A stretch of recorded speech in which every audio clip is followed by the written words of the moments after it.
Hello there, my interesting and inquisitive internet denizens. Welcome to another episode of Debate Dissection, where we take apart the latest and greatest debates from the internet. And today we have with me my wonderful co-host, Ember. Hello, Ember. How are you today?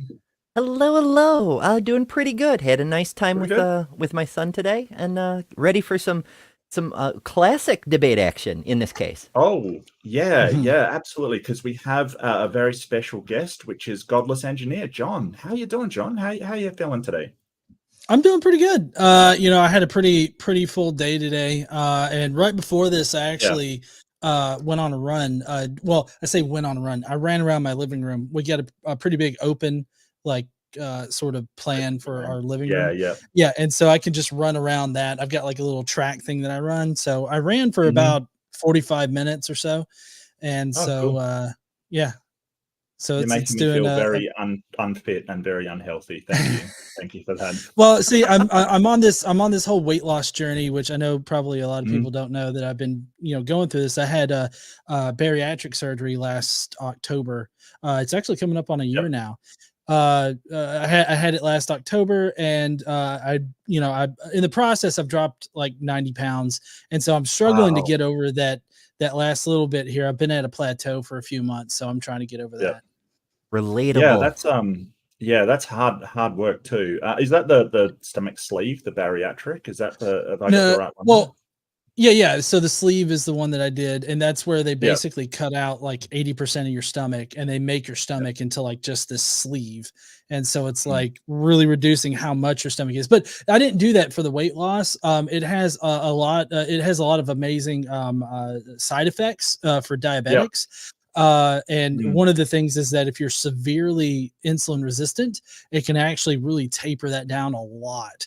And so, like, that's the reason why I did it, and of course the weight loss helps too, but reducing that how much insulin I use was a really big Mm. part of it. And I went from using this like ultra concentrated form of insulin because I needed so much insulin. I went Yep. from using that to using like less than 100 units of normal insulin a day, and I, Oh, I that's was really using like, good. Yeah. yeah, 300 of like ultra leaded insulin a day is what I was using. And so it's reduced down to like 100, less than 100 units sometimes of insulin a day. So like my insulin, I'm still a little resistant, but it's really worked its way down. Well, congratulations, mate. That's really good. It really annoys me when people are like, "Oh, you've had some sort of surgery and it's helped with like you're cheating." And it's like, wait a second, do we like that's do we go to people who are trying to quit smoking going, "Oh, you're using the gum. That's cheating." Like, come on now. Like Yeah. it's such a like you're not allowed to use medical assistance to help you with an obvious, medical problem. That's just cheating. Well, Crutches, yeah. And cheating. yeah, and I Yeah. mean the thing that makes it harder for like diabetics is that insulin's a hormone, and when you have to like Right. flood your system with insulin, that causes you to retain fat like easily. So like when I got put on insulin, I gained like 50-75 pounds like in a matter of months, and then like it just every time they changed my medication, I would gain weight and all this other stuff, and so like it was really hard like they're Yeah. starting out, but I've got really good doctors now and everything, and so we're working on it. I've actually got a diabetic doctor's appointment on Monday, and I'm gonna see if they can help me with the weight loss stuff. Okay. Yeah, Oh yeah. I unfortunately I've sort of got the kind of physique that weight has never been putting on weight's been my problem, but as I've gotten older, that's kind of settled itself Mark, as we all that's know. that's fucking ableist, Mark, and I take that I personally. Yeah. How okay, how well, dare you? You well, it's upside down interesting. man. I know. Frigging Australians, we're just so damn cheeky. Look, I think that it's some in some ways it has been a detriment because while I've been young, I've gone, well, I don't need to exercise. I can eat however I want. And then as you get older, that's sort of, oh wait, I can't do that anymore, and you have to completely change your lifestyle. You're like, that doesn't Yeah. work anymore. So yeah, it does not last forever, but I'm glad you're feeling well, and you look fantastic. So it definitely is working. And let's face it, that's also a side effect of losing weight. You look a lot better. I remember when I was working out, which I've got to go back to doing that. I felt a lot, lot healthier, and that's really what is the important thing. I will get this debate up if you're ready to go. I hope you like my background, the Nia's diagram of the arc. I will let you know, John. Your camera is freezing every so often or something. It's not a big problem. We can all hear you. That's not uninterrupted. It might not be an issue. Just letting you know if that's Yeah, I don't know what's going on. Like, I've used a couple different browsers, and this has been the best sort of setup. So okay. I think this is as good as I can get it. So I'm so sorry about that. I don't know what's going on. No, not at all. It's just there's no problem with your sound whatsoever, and that's the important part. We want to hear from you. So this was a debate that you did with on Modern Day Debate, which I frequent occasionally, with Kent Hovind, who, when he did used to go outside of the echo chamber that is standing for truth, and do some debates on some other platforms. And my first thought was this will be interesting because we see Hovind's arguments where like they're always the same, they haven't changed. But this will actually, because this was how long ago? 4 years, 5 years ago, something like that. It was like I think it was like 2018 or 2019. I think it was 2019. Right.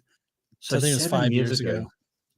Well, I also want to say, that long ago, you're sort of paving the way for people like me and people like Ember, because, we're now getting into the debate scene. It's very fascinating. How long have you actually been doing this, John? Like, how long have you been? Well, like, so how long have I been sort of engaging in the discussion, or how long have I been publicly like sort of participating in debates?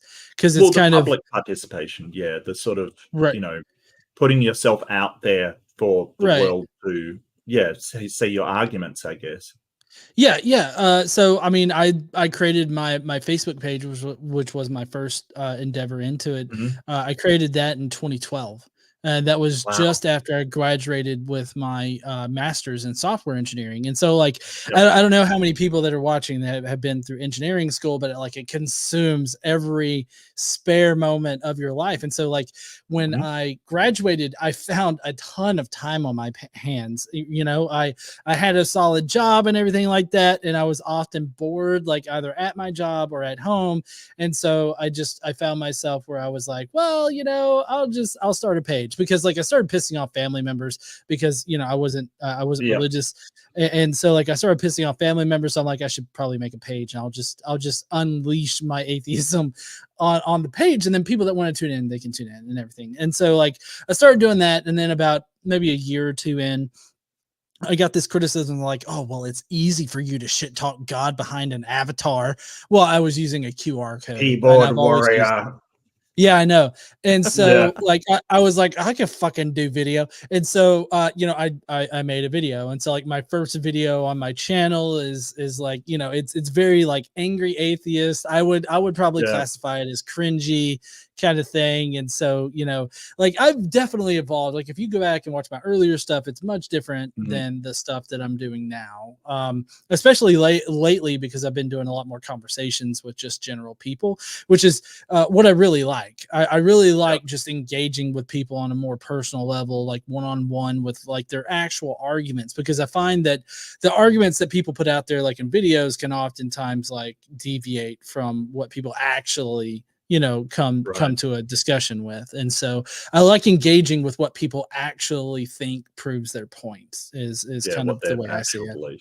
Yeah, totally get it. Well, so debate dissection, we're focused on just cutting apart debates, just breaking them down. We may have sort of criticisms or things, but it's not to say, hey, you did a terrible job. It's more to say, hey, how do we address this man in the future? Because go ahead. Yeah, I'm so sorry to interrupt. I just want to say that there was a lot of contention around this debate for me. personally, because I was embroiled in some YouTube drama at the time that came up just after this debate happened. And so like pretty much everybody was of the opinion that I lost this debate hands down.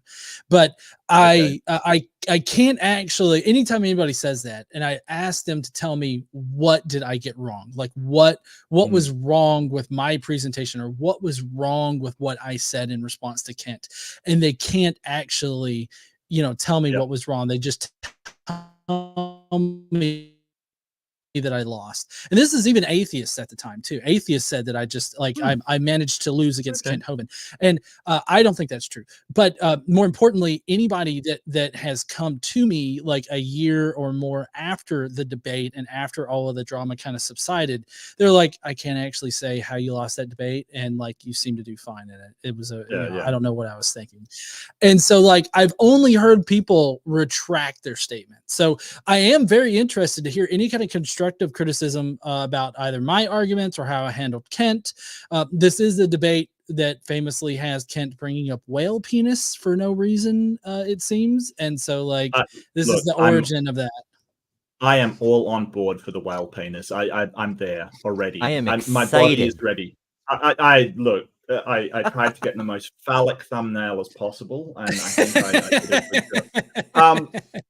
But yeah, let's start it off. And yeah, I'll be absolutely honest, but sort of we've got to keep in mind, and a lot of people watch Kent's debates and they say, oh, that's easy, I could do that. You cannot imagine how slippery this man is. Like, he is really hard to pin down, and he has a number of tactics in order, really dishonest tactics in order to facilitate his dodging and ducking and evading. So don't think that it's just a cakewalk. It really is not. Just because he's slippery as an eel. And we'll probably see that. I must admit, I didn't get too far into this. I wanted my sort of original reaction, so I just sort of skimmed through and got the meat of the debate. But let's head it off, and feel free to jump in anytime. I'll try to pause it for any commentary or whatnot. Starting with Kent, I think. All right. Well, thank you so much for having me on the program. My name's Kent Hovind. I was a high school science and math teacher 15 years. For the last 30 years, I've been an evangelist defending the Bible as being scientifically accurate, and the evolution theory as being the dumbest and most dangerous religion in the history of humanity. And those are the nice things we say about it. Yes, I believe the Bible is clear. There was a flood. The Bible says the earth was corrupt before God, and all flesh had corrupted his way. And God said to Noah, the end of all flesh is coming. Make an ark. And so they read Genesis chapter 6 and 7 and 8. The Bible could not be more clear. There was a flood. So Noah built a big boat. According to the Bible, Noah was about 600 years old when he went on the flood in the ark. Before the flood, the Bible teaches the people clearly lived to be, 900 years. That's what the Bible says. Clearly. Well, why start with the Bible? Like, why? It's sort of like, well, the Bible says. Who cares? That's exactly what it is. It's the Bible says that he was 600 years old, so therefore he was 600 years old. Like, I don't understand why Kent thinks that this is a convincing argument. Like, I feel like you got to prove that humans can live to 600 years old. Like, I can't think of an organism on Earth that can verifiably live that long, just in general. And so it's like, why? Well, John, I've got this book that says a thing, and it says a whole bunch of other, even more unbelievable things, which clearly means it's true, right? Obviously. I mean, I can write on a napkin about how Pickle Rick saved the universe, and I guess that means we should all praise Pickle Rick. Clearly, Pickle Rick saved the universe. Yeah, and it's kind of like, I want theists to understand this. To us, that's like saying, well, clearly my book says that fairies have butterfly wings, clearly. And it's just like, why? What? Well, unless you Mark, already believe it. There is evidence of nil. That Yeah, I just saw it fly by. Absolutely. That's right. Or him or her or whatever. Nil. What are Nil's pronouns anyway? I don't know. I just kind of low-key assumed to her because it looks kind of feminine, but I mean, it is a great not God and creator of creator gods, so it's kind of beyond gender, It transcends gender. Okay, gotcha. I totally agree with that. It definitely transcends gender. Them, they is fine with me. Not a problem at all. And there are hundreds of legends of a flood, of a golden age when man used to live to be 1,000. And so I think that the Bible says, 900 some, but still there's much historical evidence that indicates there was a time when man lived a long time, 900 years. And after the flood, the people's lifespans dropped off to 400, then 200, then 100. But if you read through the story, the Bible clearly teaches there was a flood. Second bit of Isn't evidence. that for a flood, weird, though? If someone such as John. The creationists will always tell us that it was the contamination from original sin building up across the generations that caused the decrease in lifespan. Why did it wait until after the flood to start decreasing lifespan, when the point of the flood was to purge the wickedness from the world? Why did the wickedness reach a point higher than before the purge after the purge? What's up with that? I don't know, but I just want to point out, I think that he I don't know if that's a picture from this book. Y'all can't see. Hold on one second. Let me yeah. So I've got Ken Ham's book Dinosaurs of Eden here, and it kind of looked like the artwork that's up there is kind of like that, and like it's full of like really great artist renditions. Like here's the Cain and Abel story. I don't know if you can see too well, but basically Cain killed Abel while like is that an oviraptor. Oh, it's an oviraptor. Yeah, right. Oviraptor watches, and then there's a protoceratops that's attacking a velociraptor there, and they're all watching Cain kill Abel. So, like, obviously, it's written in a book, therefore, it's true. Oh, I forgot that verse in the Bible. Like, and lo, the oviraptor took eggs while Cain struck Abel to the side of the. What the hell? I know. Like I don't know how you missed it. Also, like in this, it's got like they should Stargate. Whoever made Stargate, MGM or whoever, should really fucking sue Ken Ham for this. But like they get basically a Stargate that's called the Bible Time Gate, and they go back in time and they see the Garden of Eden where T-Rexes are eating fruit. And I'm not even joking about that. Like there's a page where there's a T-Rex. Look at this motherfucker. He is literally like, maybe I can get that. He's literally an ape. Like you can't tell him from a fucking Planet of the Apes, like ape that like does like fucks up humanity. But, he's Dr. Zaius. Yeah. Like look at this shit. These fucking animals, like this guy right here, like eats fruit apparently. Like I don't even know. I don't even understand. I don't know. This entire diatribe's going off of the page that he's got there. I don't even think it's from this book, but like that's the level that we're working with here. It's around there, but there's so much irony with it. First of all, the whole Bible time machine thing. Look, we're going to verify this fictional book with yet more fiction, but also the delicious irony. AIG. For anybody who doesn't know, if any creators out there will definitely know, if you do a response video to AIG, you will get copyright claims immediately, all the time. It's wild. And so the fact that they're so IP protective, even to the point of violating fair use, while at the same time stealing somebody else's IP so blatantly, is just wild to me. The hypocrisy never ends. I think they'll get a fair use on parody, but still, it is kind of annoying. Is it parody though? Maybe.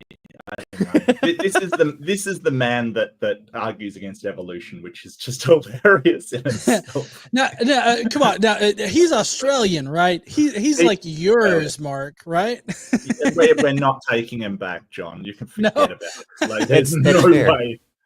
You're like he went to Kentucky. No. Says there was no flood. He needs to just understand. I'm sure he does. You're saying the Bible is lying because the Bible clearly says there was a flood. So it's you versus the Bible, and that's your position to take that if you'd like. Number two, there are over 50 now flood legends that have been discovered. One of the speakers that's coming to speak at our boot camp this weekend, Friday night, Saturday, and all day Sunday, or all day Saturday and Sunday morning, is Paul Abramson, who has a collection on his website, creationism.org. And you can read all the flood legends. Some are, buy my DVDs. Yeah, buy my DVDs. Less than 2 minutes. Yeah. They don't match up. Like, sort of, so one of the flood legends he refers to is like the flooding of the Yellow River in China, but that doesn't line up with the date of the biblical flood. It's at a completely different date. And it was a flooding of the Yellow River. It didn't say that every land was flooded. It was just the Yellow River that flooded. So Japan doesn't have any flood legends. They have stuff for tsunamis, but not floods. Like not major floods that have covered the land, and the amount of civilizations that have gone through the flood, apparently completely unaffected by the flood, like the Egyptian civilization. We've got a line of the old dynasty going back through the flood. Like, we know that they did not get interrupted by a flood. So ridiculous. They just picked a whole bunch of floods from around the world and said, "Oh yeah, if you like squint and look at it really, really like from one side, it's even worse than that." Typically, my response to that is like, "Oh, you mean to tell me that civilizations near major bodies of water, experience floods? Can you show me where like a civilization that was not like near a flood zone?" or not near a body of water that would have produced a flood or experienced a flood, like, the middle of Mongolia, or like the middle of Africa, or like the middle of anywhere that's miles away from like coastline. And I doubt that if you compared all of the flood stories that actually exist, you'll find that they are near major sources of water that would have produced a flood in one way or another. Shockingly enough. But Mark, your mention of Egypt reminds me of another facet, one entailment of the Bible being completely true. If the flood did happen and the Tower of Babel happened, then the languages got confounded. But Egypt has records that not only go through when the flood was supposed to happen, but clearly show they're using the same language throughout that entire period. And in India, there are records that go back before the flood, and they're a different language. And Ember, you're using logic and like reason, and that just doesn't work when you're talking about the Bible. I'm cheating. You cheat by medical means. I cheat by using logic. We're all we're horrible sinners up in here.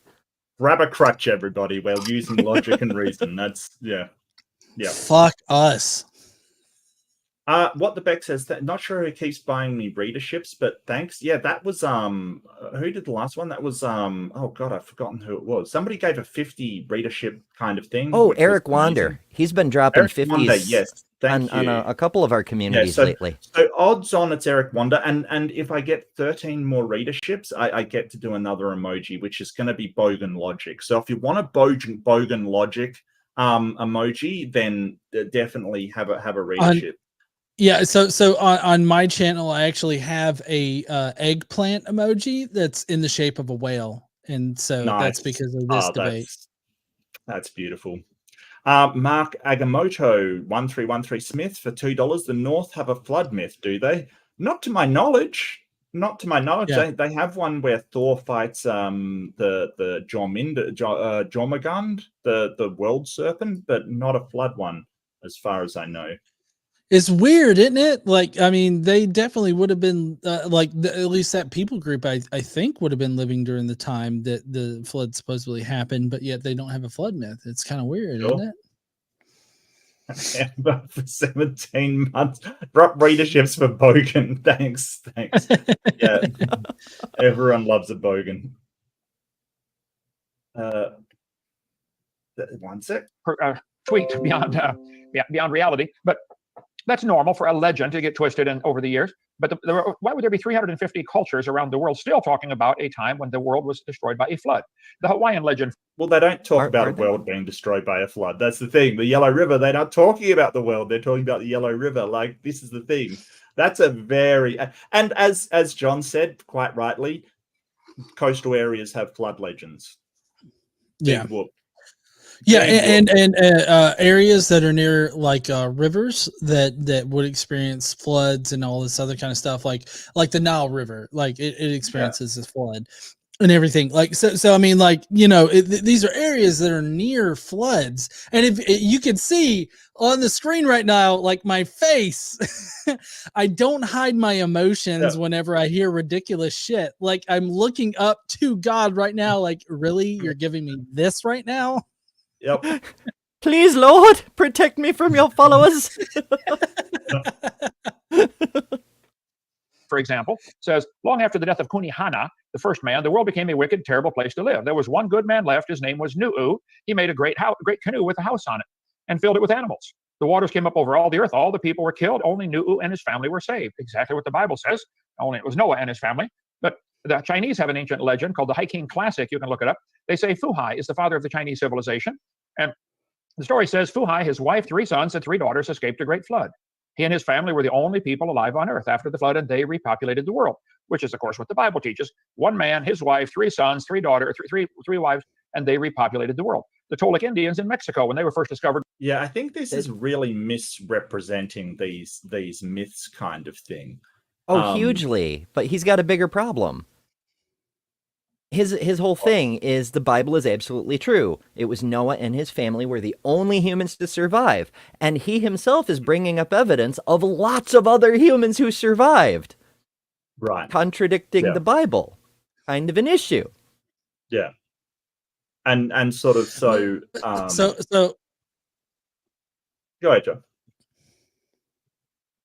Oh, I was just gonna say my wife Casey, Caitlin Chloe, posted in the chat. Oh my God, you had no gray. Like, I don't know if you can tell, but like I've got a lot of gray in my beard now. And in this particular debate, I had no gray. Like I was grayless in this, and so it's like, wow, you've aged.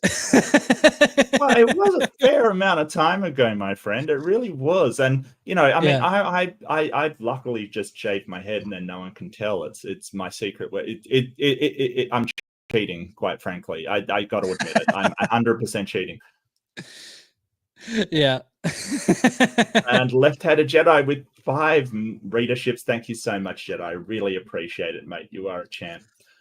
I just have to say that your memberships, calling them readerships, are just amazing. Like I love that for your channel. I copied it from Ember. I'm not even going to lie; that was not my idea. Ember started calling hers Emberships, and I just went. Well, I got to. That's. Hey, you know that's it. Like the best I've got is Mafia, like the godless mafia or whatever. Like that's all that I've got. And so like we have this running joke about there being an atheist mafia that's running around. And that goes back to like way back in the day when there was this guy named Dean that was going around and he was saying that there was this like atheist mafia that was running things. And so like yeah. I love this. Mark Agamotto 133 Smith for $2. That's what debating Ken Hovind will do to you. No, it fucking will. It will. It'll turn you gray. I'm telling you. And like I debate people that are worse than Ken Hovind like every single day, and it's wrong. Yeah, this is your brain on Hovind. This is your brain on Hovind. It just rots up through the roots of your hair. Yeah, terrible. By white settlers coming into Mexico. The Toltec Indians legend says the first world lasted 1,716 years and was destroyed by a flood that covered the highest mountains. Only one family named Cox survived. It's interesting. 1716 is the date the Indians had put on it. Of course, their calendar may not have been the same as ours, but the Bible dates are 1656. So why would there be 330 now that have been discovered flood legends? I think it's because there was a flood. Go to creationism.org. What date did he give for that? 1716?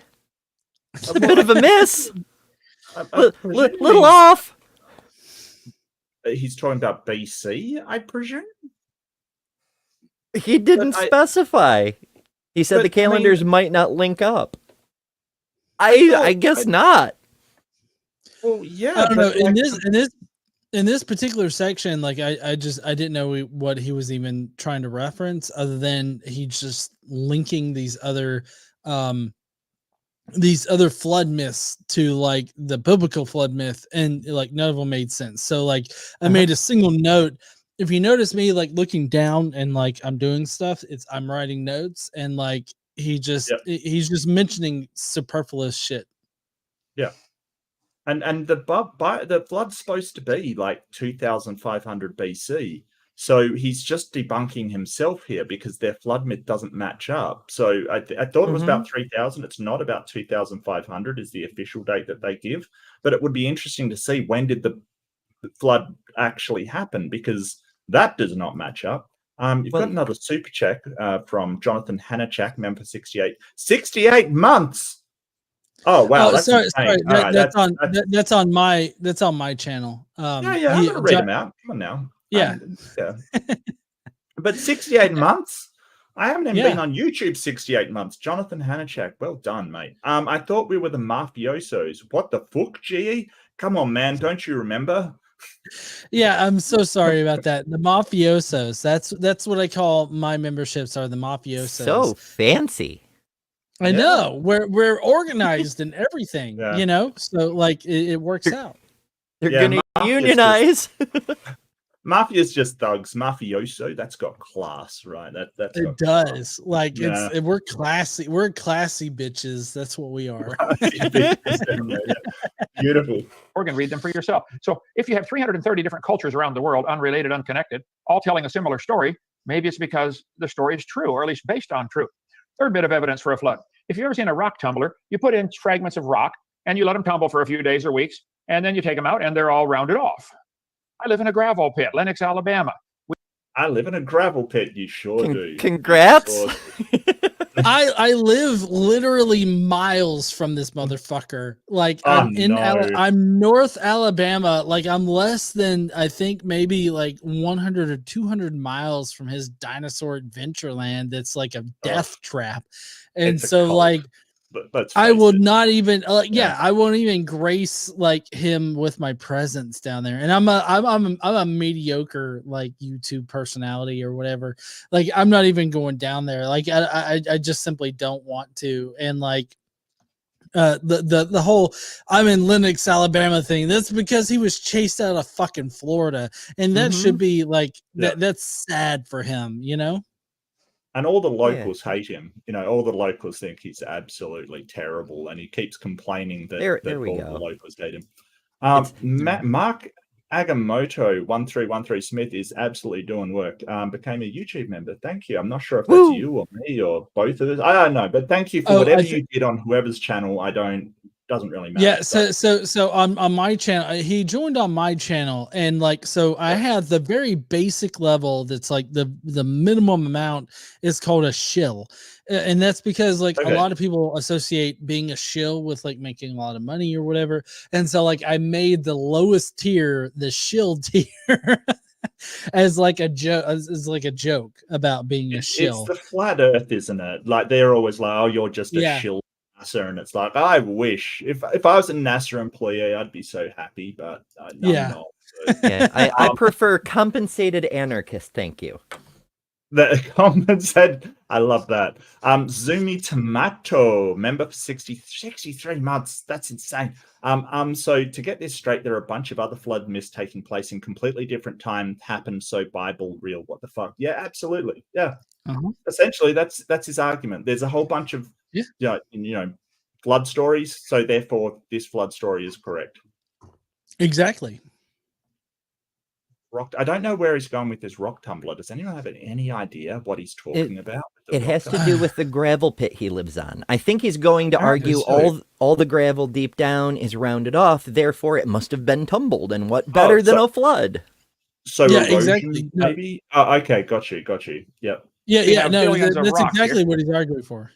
Yeah, sorry, I was just saying that's exactly what he's arguing for here. Like he's just adding superfluous arguments to his entire case. Gravel all over the world is rounded. Why would the gravel be rounded? There are layer after layer after layer of rounded gravel right here. We're sitting on top of it. For 50 years, they dug gravel out of this pit to make county roads.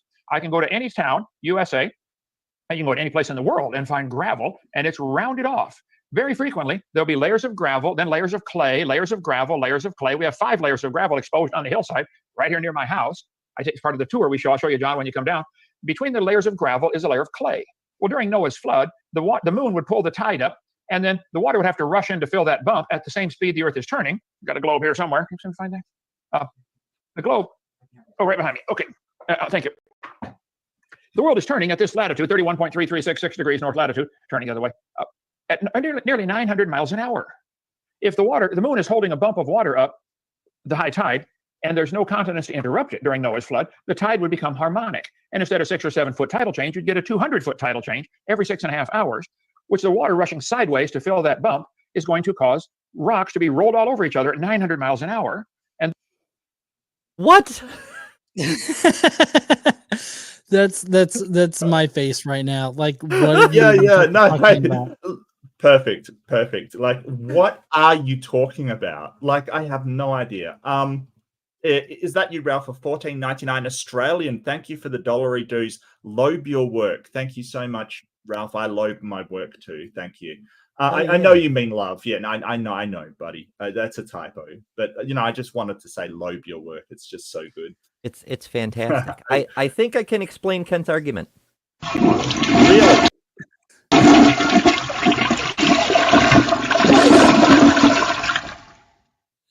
Yep. Well, that's pretty much it. Accurate. The question is, we've got the Missoula floodplains, right? So really, really, really good floodplains down sort of on the border of California. And we can see the effects of a flood because boulders have been rolled and all of these marks have been scraped along. But we don't see that all over the world. And the question is, why not?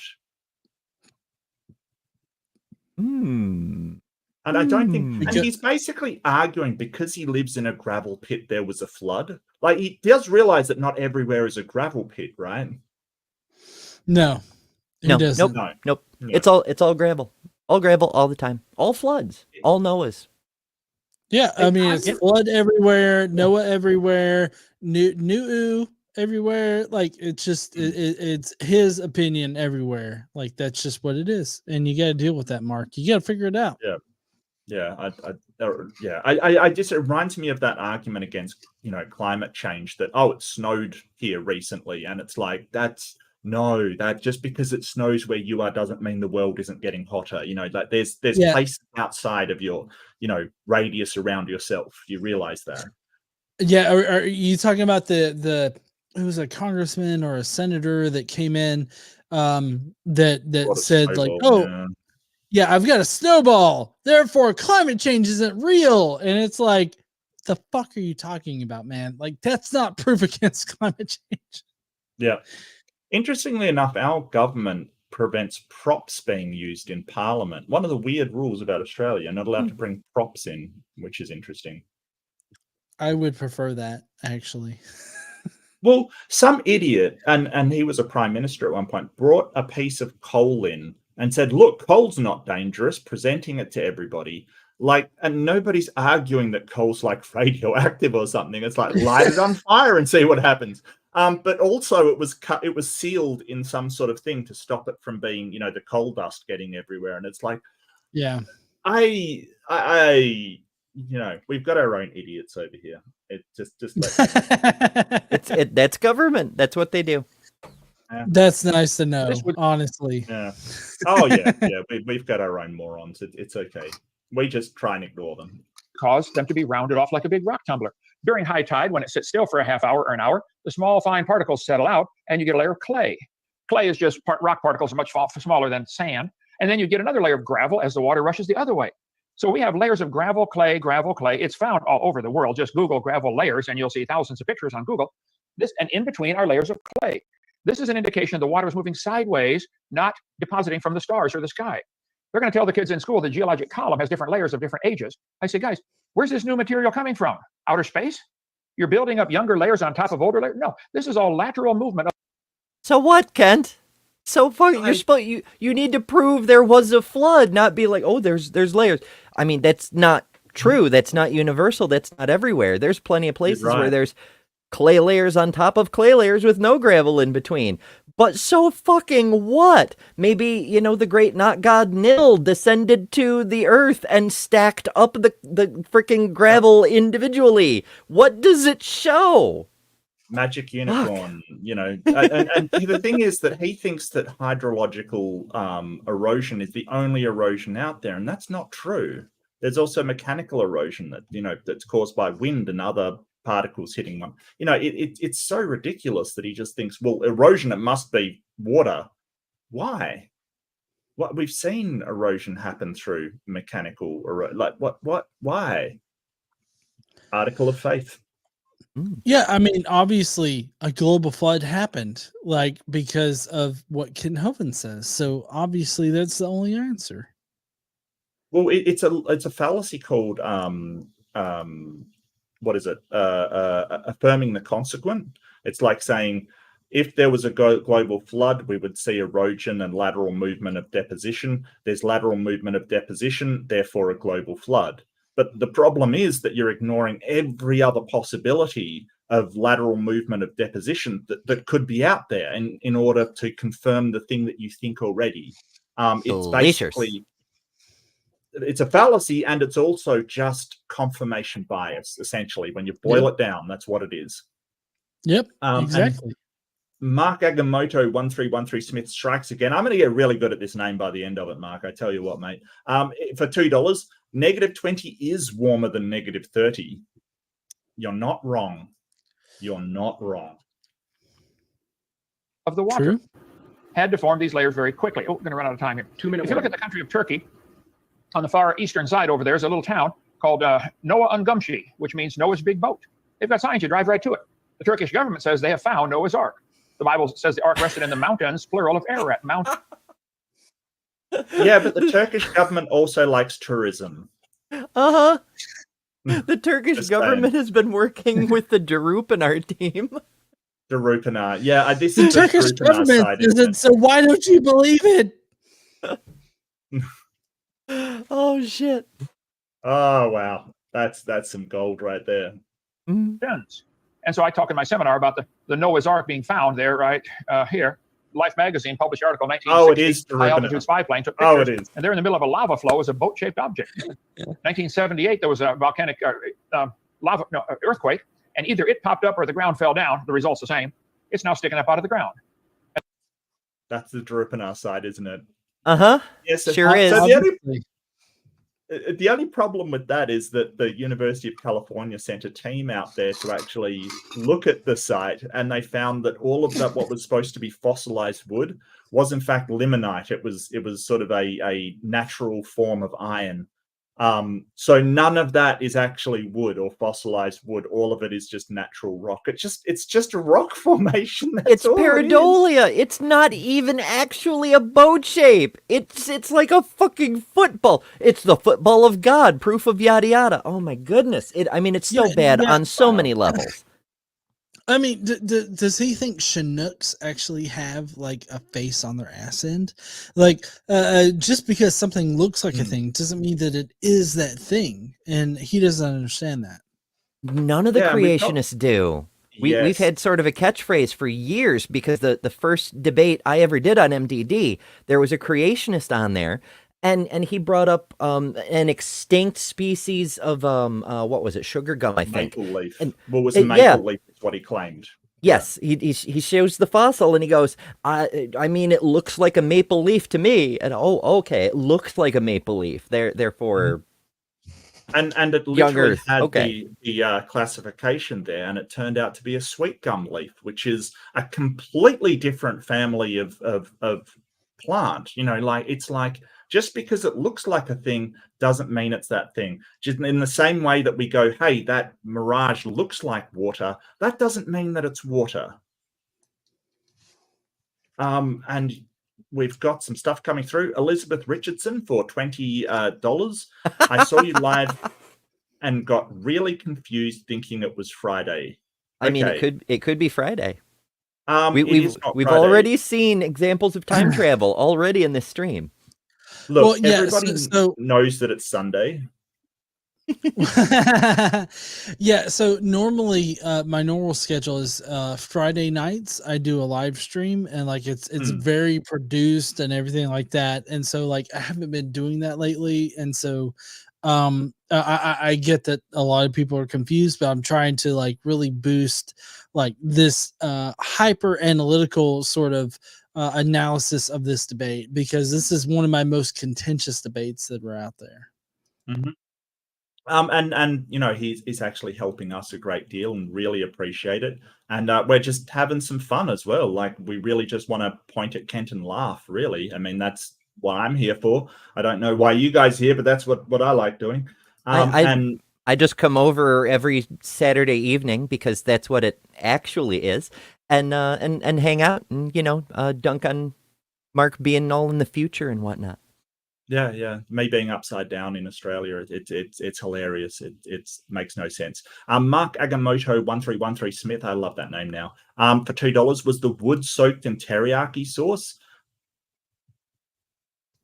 I mean, I'd eat it. Well, it does sound tasty. Yeah, everything is better in teriyaki. Yeah, we don't know what gopher wood is. It might be teriyaki sauce soaked wood for all we know. That you could have discovered what gopher wood is. Congratulations, Mark. You've I wonder if that makes it float better, or if it's more leak resistant. I mean, we do know from the Bible that the ark had to be coated in enough pitch, yeah, to power the Roman or the Greek fire oil industry for generations.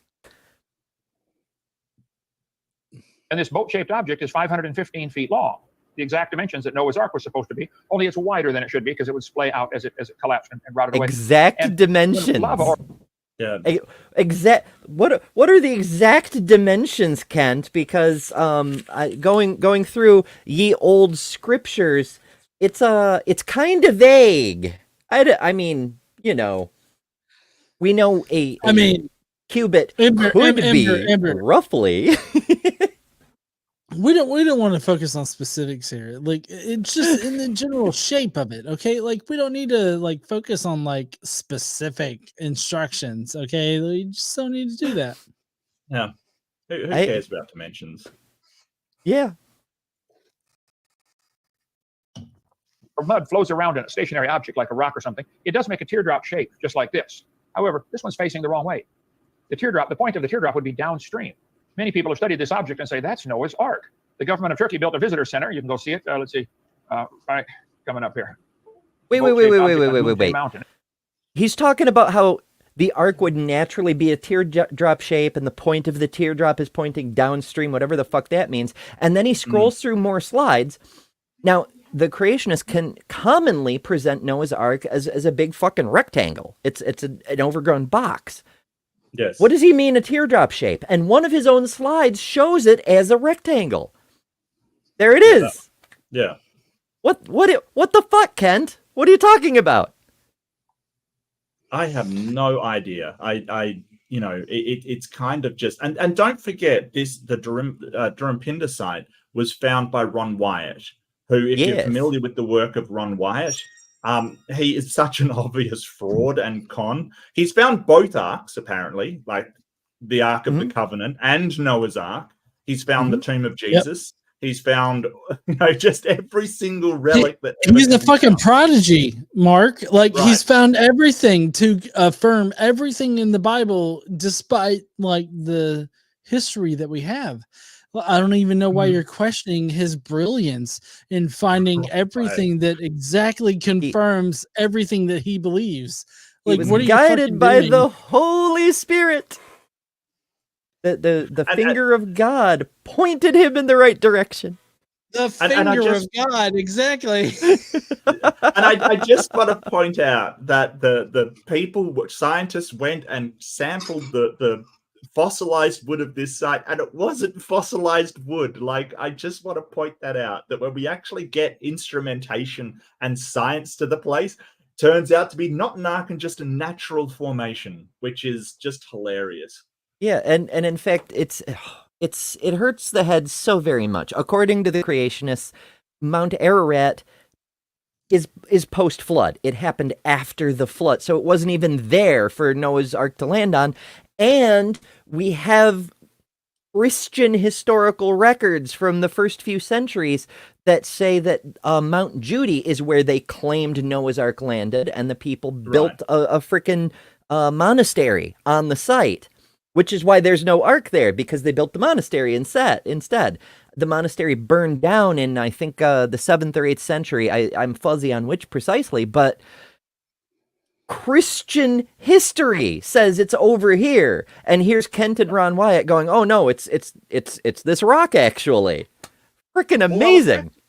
Well, I was actually in a flood debate where the Durham-Pinder site wasn't the one that they were saying. They said there was another site over somewhere else up in the The mountains. Nami site that was you and Yeah, I the Nami, that's right. versus Yeah. the person who shall not be named and the guy who wrote the book that he keeps trying to sell. I forget his name off the top of my head. But yeah, that's another bogus site up on a glacier. It's a whole thing, but it's literally just that one guy with his book and a certain disrepute or honorable individual from Brazil. So the person that shall not be named for me is S.J. Thomason. Who is the person that shall not be named for you? SJ. Oh yeah, SJ's fun. It's his name starts with an O. He's banned on a whole bunch of channels that we both frequent. Oh, I and know he's who you're talking about. Yes, Shroud of Turin exactly. fan. Mm-hmm. Oh yeah. I know who you're talking about. Yes, exactly. Yes, he is also he who shall not be named.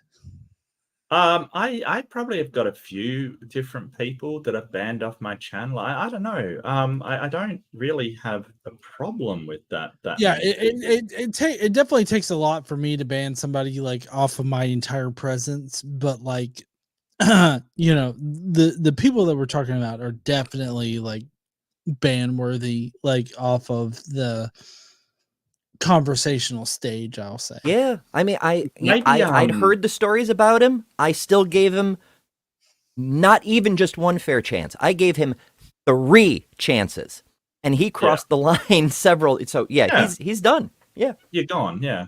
Probably maybe Bubblegum Dumb is probably the one that just like the you have not heard these type of arguments that like dogs were created separately kind of thing, you know, that kind of stuff.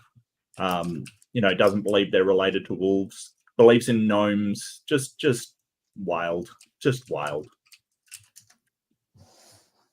Coming up here. Boat-shaped object on Doomsday Mountain. There you go. The government of Turkey confirms, yep, that's Noah's Ark, and there's their visitor center, and you can go see it. So I think you have to say there is enormous physical... I just pause here.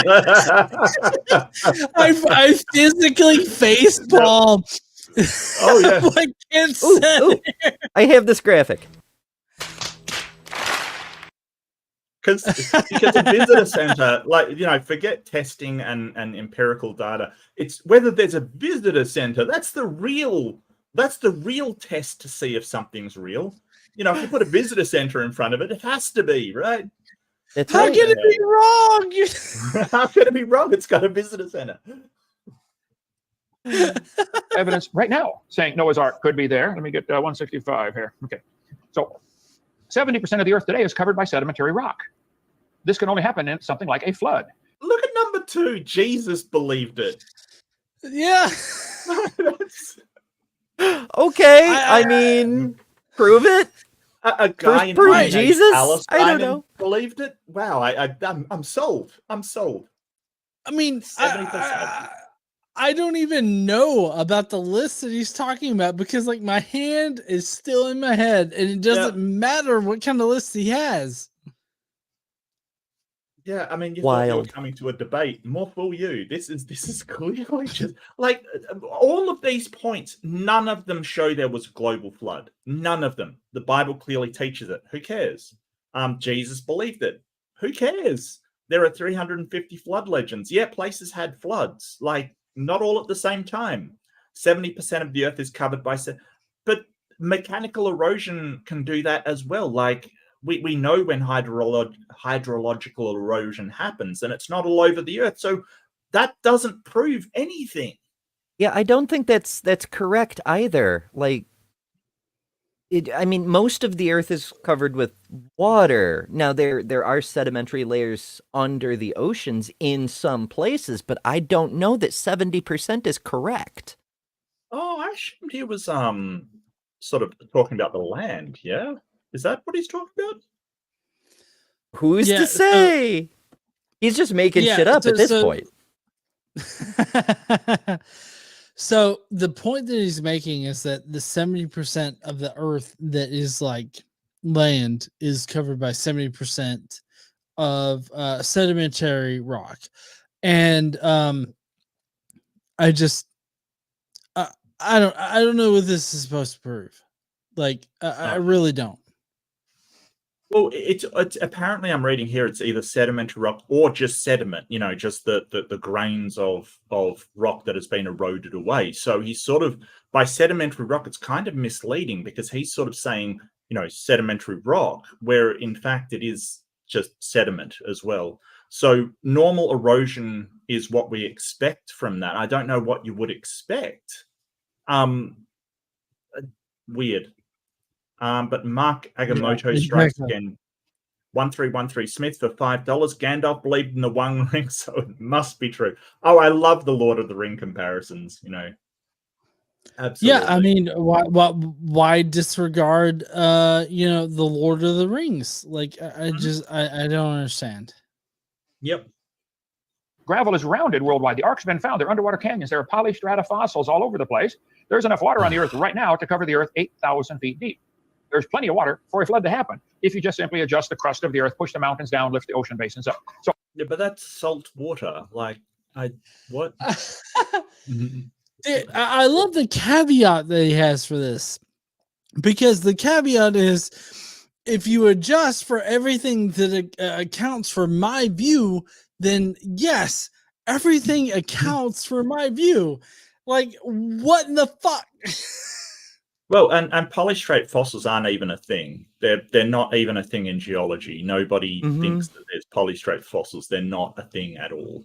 They don't exist.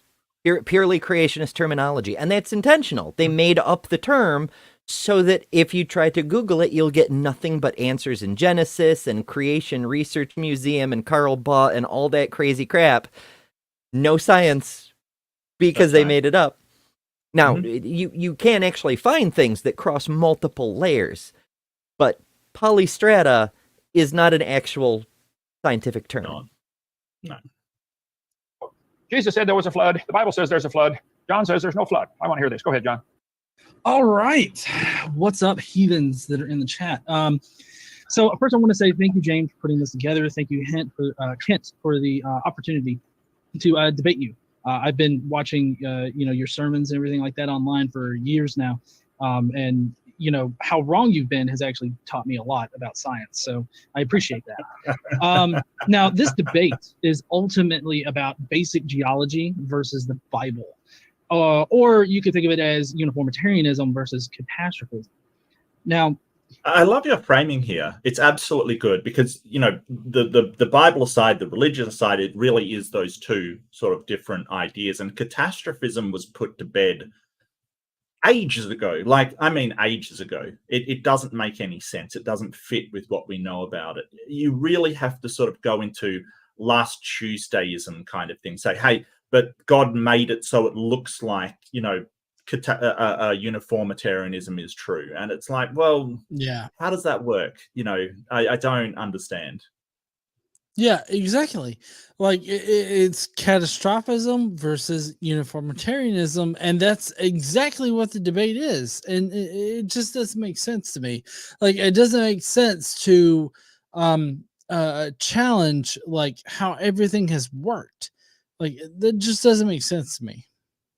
Yeah, and so for people unfamiliar with the terms, uniformitarianism sort of says it's currently what geologists use. They kind of say, hey, the natural processes that we see at work on the Earth and on rocks and on all of these things were the same natural processes back in the day. We're seeing the same natural processes that have continued. And as we extrapolate them along a longer and longer timeline, we can see the effects that they have. And they've always been the same physics, same effects, same processes working. Catastrophism basically says flood did everything. Flood did all of the erosion, all of the stuff, and it's not the same as it used to be. The flood was this special event that did all of the changes in the geologic features that we see across the Earth, and then it stopped. And I don't know how you would make any kind of scientific even argument for that, because that's not what we see. Prior to modern geology and the concept of uniformitarianism, we had catastrophism. And basically what catastrophism says is that the Earth was formed in the way that it is now through successive like catastrophes that happened, with the most recent one being the flood. And catastrophism has been disproven since the early 19th century. It's a largely dead debate, but it's only coming around because of the creationist crowd. So just to give you a little bit of history on this, James Hutton was the first to propose the idea of uniformitarianism. He didn't call it that, but it was that idea. He did this in the 1790s. He proposed that the Earth was formed over long periods of time by uniform processes of nature. In 1830, Charles Lyell picked up where Hutton left off and built off of Hutton's ideas. He used observational evidence to establish what would eventually become the primary tenet of geology. That tenet is the idea that uniform processes have shaped our world. Through wind and water erosion, valleys are carved out, pebbles are rounded off. These slow changes over long periods of time is the most probable explanation for how our Earth came to be what it is now. So I feel like the evidence for I was about to ask whether Kent was frozen. Yeah, he kind of dropped out here, I believe. I saw as I was flicking through. But yeah, just complete excellent explanation of the processes and uniformitarianism, which is what every single geologist except for the creation science, nutbags sort of believe today. There's almost nobody that believes that the Earth was formed over a series of catastrophic events. Nobody. But very good explanation, John. Yeah, and I mean, I tried to provide like the best scientific explanation for like everything that we see and like for the past, and apparently that wasn't good enough for people. Oh, okay. Well, I mean, isn't that what you still do though? Like, I mean, your whole thing is you break down apologist arguments to give people the best evidence to stand up and use their voice. I'm mangling your intro, but you know what I'm going for here. Yeah, no, exactly. Like that's what I'm trying to do. And like Kent obviously is like just trying to push whatever narrative that he has, and that's just all that he's trying to do. for uniformitarianism is well established. So I have a lot of problems with the flood model. For one thing, it would require 2.25 quintillion meters cubed of water, more than what we have here on Earth. Our router reset, Steve said. Look, it wouldn't be a Hovind debate without technical issues. I mean, we all get technical issues. I get that. But like, Kent is the one person consistently every single time he does something, something goes wrong. It's like just by sheer chance, he should have had an uninterrupted stream by now, and it's never happened. I'll stand by that. Maybe I'm exaggerating, but no, you're not. But I mean, I'm just basically establishing here what should be accepted by everybody. Like this is just basic science that I'm like mentioning here. And so it blows my mind that somebody can be so oblivious to actual scientific like analysis that he's proposing the things that he is. So like everything that I'm saying is like verifiable, like just by basic science that everybody is taught in high school. Mm-hmm. Oh, hold on, James. I think nobody can hear you. I hear James just fine. Sorry, folks. I had myself muted on Streamlabs. Basically, we are good to go. We're thrilled to have Team Hovind back. I was afraid of the power outage, but we're good. So we're going to start it back up. Well, he hasn't switched out. He uses Zoom these days, which I mean, it does fine. It's just it's probably not the best platform in my opinion, but it does fine. James is a bit of a funny one. Sorry. Oh, I was just saying, I feel the same. Yeah, it does the job, but it's not. I don't think it's great. Godless Engineer has 5 minutes and 20 seconds. Thanks everybody for your patience out there. Glad you're sticking with us. And John, the floor is yours. Okay, so I'll start at my most recent section. So I have a lot of problems with the flood model because I feel like uniformitarianism and basic geology have been well supported throughout time. So it's really up to me to, explain why the flood model doesn't make sense. So for one thing, it would require 2.25 quintillion meters cubed of water more than what we have here on Earth. Now, I've been watching a lot of you, Kent, and it seems like you maybe you still follow this whole hydroplate can I add? theory. Of course. Sorry, I just want to add like why I come to this conclusion, because this is basic like geometry, I guess, because like you have a sphere, right, that represents the Earth at sea level, and then you have a sphere that represents the Earth, or at least the volume of the Earth at the highest point, which would be like Mount Everest or whatnot. And so then all you have to do is take the volume of one sphere, subtract it from the volume of another sphere, and you end up with the amount of water that you need in order to cover the entire Earth as we understand it.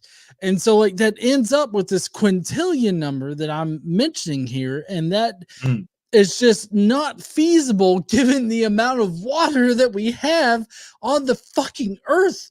And so like that is my first point that I attack, and that's the first point that anybody should consider, is like, how much water do we actually have here on this Earth, and then compare that to how much water we would need for a global flood, and like that in itself should prove to everybody that like this entire story is bullshit. Yeah, but John, have you considered the blood of Jesus? But the fountains of the deep. That's right. What the fuck Yeah. does that mean? Shit, the blood of Jesus. I forgot how dense that is. I mean, yeah. obviously. Pretty dense, yeah. It's all pretty dense when you get down to it, yeah. I mean, he wasn't using it in the flood. No. It's yeah. He washed the world. and you hear these kind of weird statements, and sort of I've said before that when you're talking to somebody like Kent about the flood, you sort of, he'll plug one hole and that'll open up two other holes. So when you're talking to them, you say, well, you know, it would have to go above Mount Everest. And he's like, well, Mount Everest hadn't formed at that point, so everything was really flat kind of thing. So it wasn't. And then it comes to, how did it form the mountains then? Like, no, so Kent, and I don't know if he says this in this particular debate, but Kent says that the Earth was like an eggshell. Like, he thinks that the Earth was perfectly spherical until the flood happened. Right. So how does a hydrological flood create mountains? Who knows? It's who knows? I mean, we have a model of how the mountains are created. We've got tectonic plates.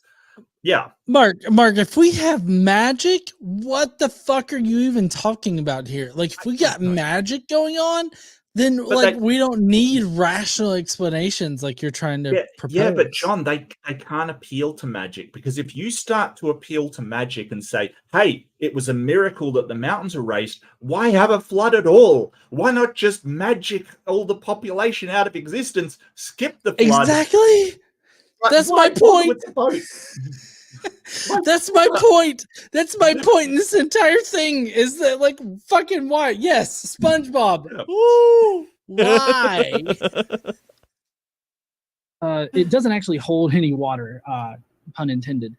For one thing, where did the water go exactly once it like retreated? Like, where did all of that water go? That's a lot of extra water on this planet. And this is something that annoys me about Kent, and it's why I make a habit of always using a presentation.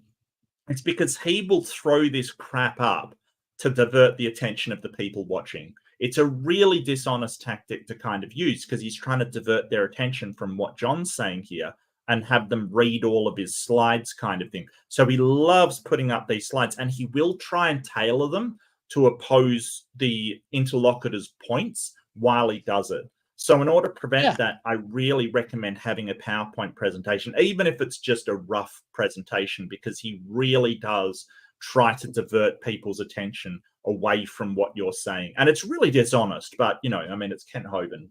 Dishonest. Oh, yeah. And I have to say, after this particular debate, like, I definitely prepare like slides and everything like that to like sort of illustrate my points. So like, I definitely after this point in my life, like, I definitely tailor my debates to the crowd that I'm talking to. And so like part of that is like providing some kind of like presentation or slideshow that sort of presents my points. So like I did take that to heart. Oh, that's a good idea. Fern's got a fantastic idea. Next time, bring your own slides and display things like Kent Hovind's mugshots, quotes from the cases brought about him for abuse. That's a brilliant idea. Oh my God.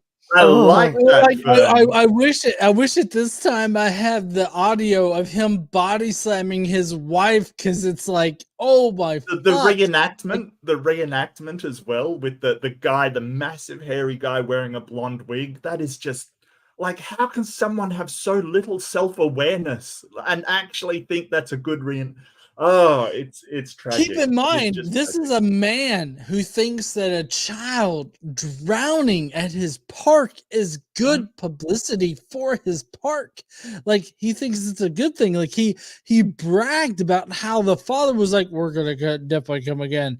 Like, no, this is not a bragging moment here. You are deficient in like the safety procedures of your base, like your park that you're forcing people to work at. Like, this is bad, Kent. Like, this is not a good thing. Yeah, and sort of the whole idea of putting stuff up like this is just poisoning the well. That's the fallacy that he's doing, is just poisoning the well. Like, you're a scoffer, you're after your own lusts kind of thing, and he's just trying to divert attention, and it's just a really dishonest tactic.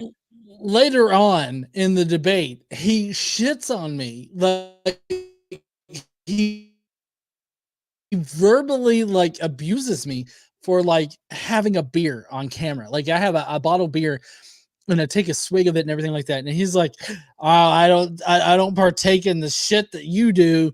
And he shits on me for like having a beer during the debate.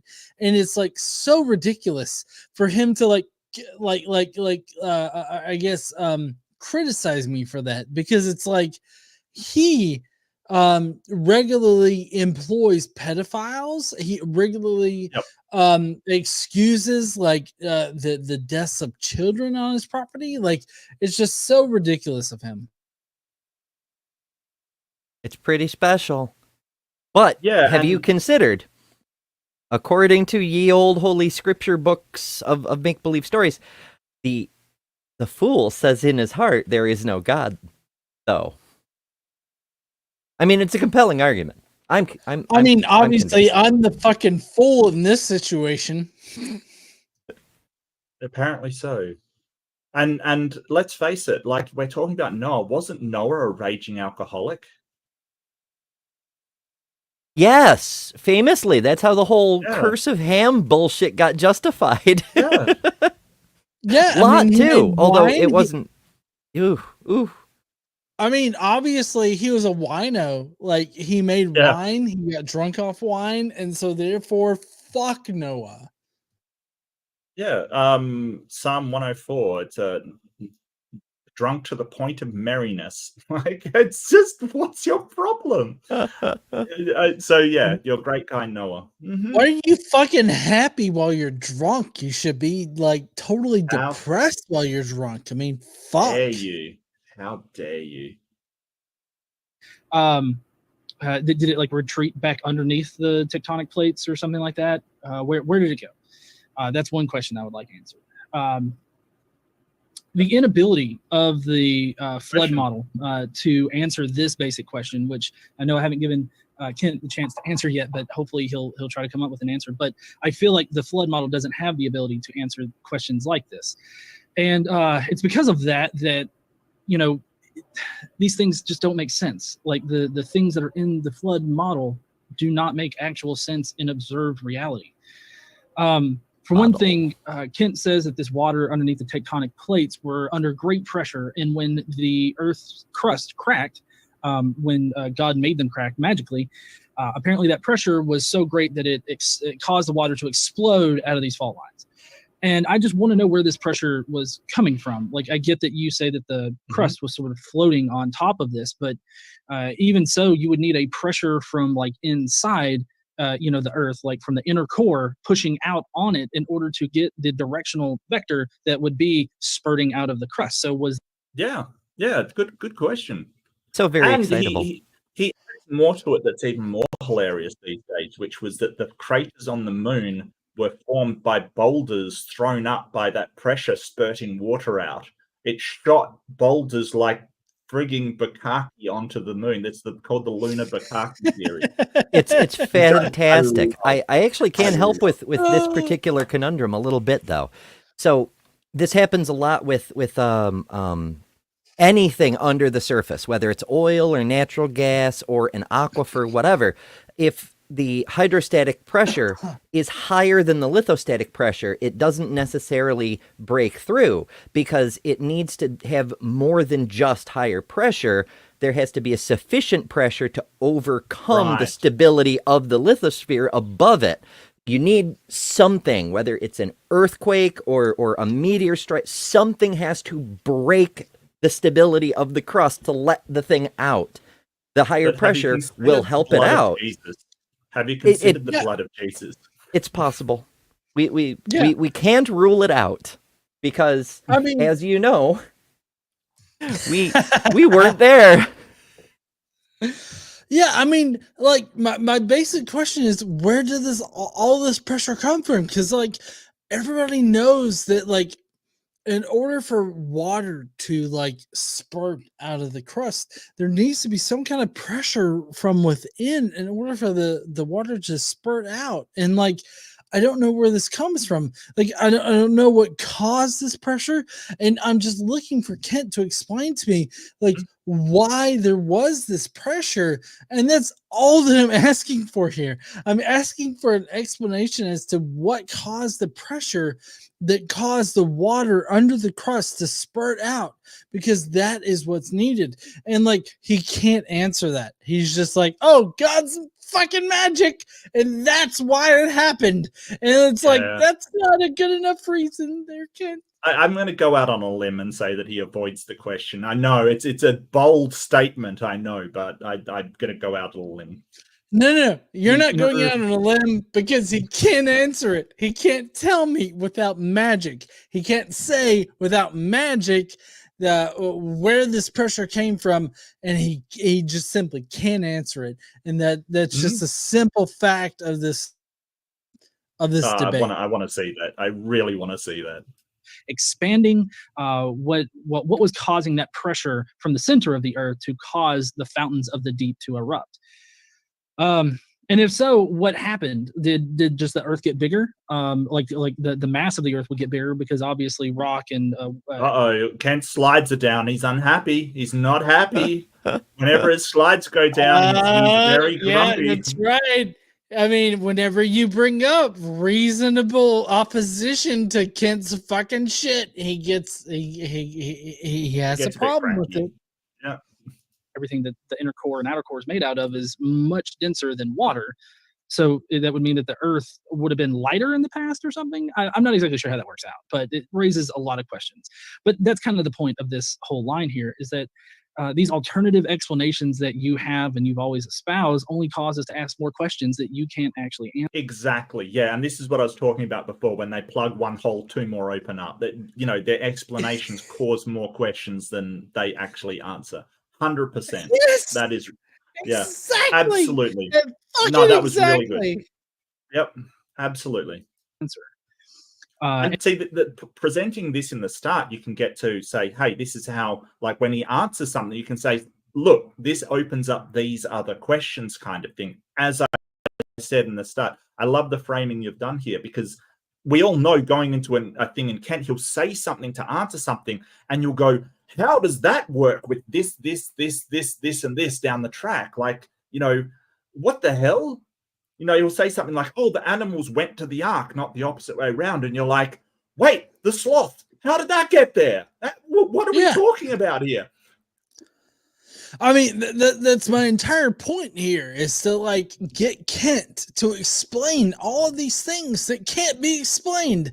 And like, my entire point in my opening here is like, why does any of this happen? Why does any of this? And like, if the only thing that he can do is specially plead for his God, then like his entire argument is just false. Like it can't survive scrutiny. No, of course not. And it's because they break the natural order of things in observable reality, and they do so before supernatural reasons. Supernatural explanations for things have never actually explained anything. All supernatural explanations have been replaced by actual natural explanations that are observable and repeatable. Yeah, and I like what Matt Delahunty says. He says you can't solve a mystery by appealing to a bigger mystery. You know, you can't say, well, how did they know I would be here? Instead of finding a reasonable explanation, like, oh, some sort of psychic magic. How does that work, though? Like, that doesn't answer anything. Yeah, and like all of my arguments that I ever make against like either creationism or God has always garnered like positive reactions from people like Matt Dillahunty or other people. So like, it doesn't make sense to me that anybody would consider what I'm saying here to be like insufficient. And I think that Kent Hovind can't explain the things I'm asking him to explain. So like it's just weird to me. Yeah, it's very strange. Very strange. Claim that mountains weren't as big as, say, Mount Everest, because I know that you pointed out in your intro there how there's enough water on the earth to conceivably, raise the water level 8,000 feet. And I haven't actually checked that number, but assuming that you're correct, you would actually need a whole lot more water in order to flood the entire earth. But then that pushes you into the position of having to move the goalpost, because when I point that out, you'll just say, oh, all of the mountains were, let's say, less than 8,000 feet tall. Well, then you're just special pleading your way through this argument, and it's very dishonest, because there's no way for you to know how tall they were. Only that God supposedly flooded the entire earth, and the only thing that we know is that these very tall mountains existed at one point in time. Well, I'm not sure he's special pleading, but he's definitely making some sort of post hoc rationalization. He's just sort of saying, hey, this is what solves that. You know, here's this instance that could solve that kind of thing with no evidence for it. But I get what you're saying, though. And I think that in that, like what you said earlier in this session was that, hey, it ends up with special pleading. And I absolutely think that may not have been special pleading, but it will end up there at some point, but God can do anything is basically, the end result of that. Yeah, I mean, I definitely think that the answer to anything that I have is going to be special pleading. Like anything that he can say is special pleading, because he's specially pleading for God. And I don't see how he can get past that. It's special pleading. My special pleading is okay because of X reason. Exactly. My special pleading is better than your special pleading. Look, I was once in a debate where somebody said that special pleading is fine because it doesn't apply to God. I'm not even joking. I'm not even joking. Would so that be was special special pleading? I think so. Yeah, that was that Ronnie guy that was like, upset that I was autistic for some reason. Like on the autism spectrum. Yeah, no, that was an interesting debate. Yeah, and I mean, I'm definitely neurodivergent in some kind of way, but like the things that Kent is saying here and people like Kent are saying just simply doesn't make sense. Like if you just take from a purely logical perspective, like it just doesn't make sense. And that's the thing that really gets me, is that like I can't logically connect between what Kent is saying and what reality is. And like that's the problem that I have. Well, it's not just atheists. A lot of Christians can't connect logically with what Kent's saying with reality. That's the problem. There's a whole bunch of people who are Christians and yet they believe in evolution because of the overwhelming evidence for it. And, they know there's no global flood. It's just a story because the evidence is overwhelming. You have to be a fundamentalist to think that the Bible is inalienable truth. That it is not possible to be wrong in order to believe this crap. You have to be, because, when you look at, the actual science and what we understand about the world. It just does not mesh with it. So, no, I totally agree. I think that Amy Newman said it best, like, we're purveyors of cognitive dissonance, we're purveyors of doubt, that really it's just, start doubting this words just because it's words in a book. Start listening to what we actually have spent decades and decades figuring out about the world instead of just believing a book because it says a thing. Well, Mark, there are these letters in order on these pages. Yeah. It was clearly created by an intelligence. It's crazy. Yeah. And I mean, we can test like how old Mount Everest is and when it formed and all of that. And it's more than 6,000 years. It takes more than 6,000 years in order for a mountain like Mount Everest to actually form. Mm-hmm. And it wasn't done by catastrophe, because guess what? Catastrophe never forms mountains in the way that you say. It never does any of those things that you talk about, because there's no observable evidence for it. There's no evidence in geology for it. So you're basically just putting out assertions and not actually backing them up with science or evidence. Beautiful. Yeah, and that's what he's doing. He's putting out assertions. Absolutely 100%. Nailed it. Yeah, exactly. Like, it just amazes me. Like, he's just saying shit. Like, he says shit, and then, like, people believe him because he says shit. Because he's like, I taught high school science for 15 years. 15 years, yeah. Okay. Great, good for you, but what does the actual evidence say? And like, he can't point to it other than his fucking PowerPoints that he's showing right now in order to refute me. And like, none of his PowerPoints actually refute me, but like, to his sycophants, they do. Yeah. So have you considered, John, that Jesus believed it? I mean, fuck me. Jesus believed it, therefore it's true. Like, oh my God, that totally reforms my entire worldview. I should just totally accept his position. Absolutely. Yeah. Could we just take a second to relish the fact that Kent's current slide is from Carl Baugh, the guy from Texas with the dinosaur tracks and whatnot, but Dr. Carl Baugh. Now, Carl Baugh's doctorate is even more illegitimate than Kent's, if you can believe it. Wow. The dude gave it to himself. He awarded himself a doctorate. I didn't even, like, in the moment, like, obviously, I couldn't know what he was going to bring up, like what experts he was going to bring up or anything like that. But like, in the moment, I was like, this seems a bit sus. I'm going to have to research this a little bit. But also the fact that he's saying the things that he's saying, like, that's just totally wrong.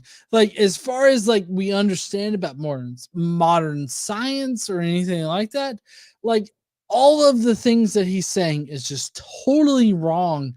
And so, like, I don't even have to know who Dr. Carl Baugh is to know that this is like old information or that this is old science.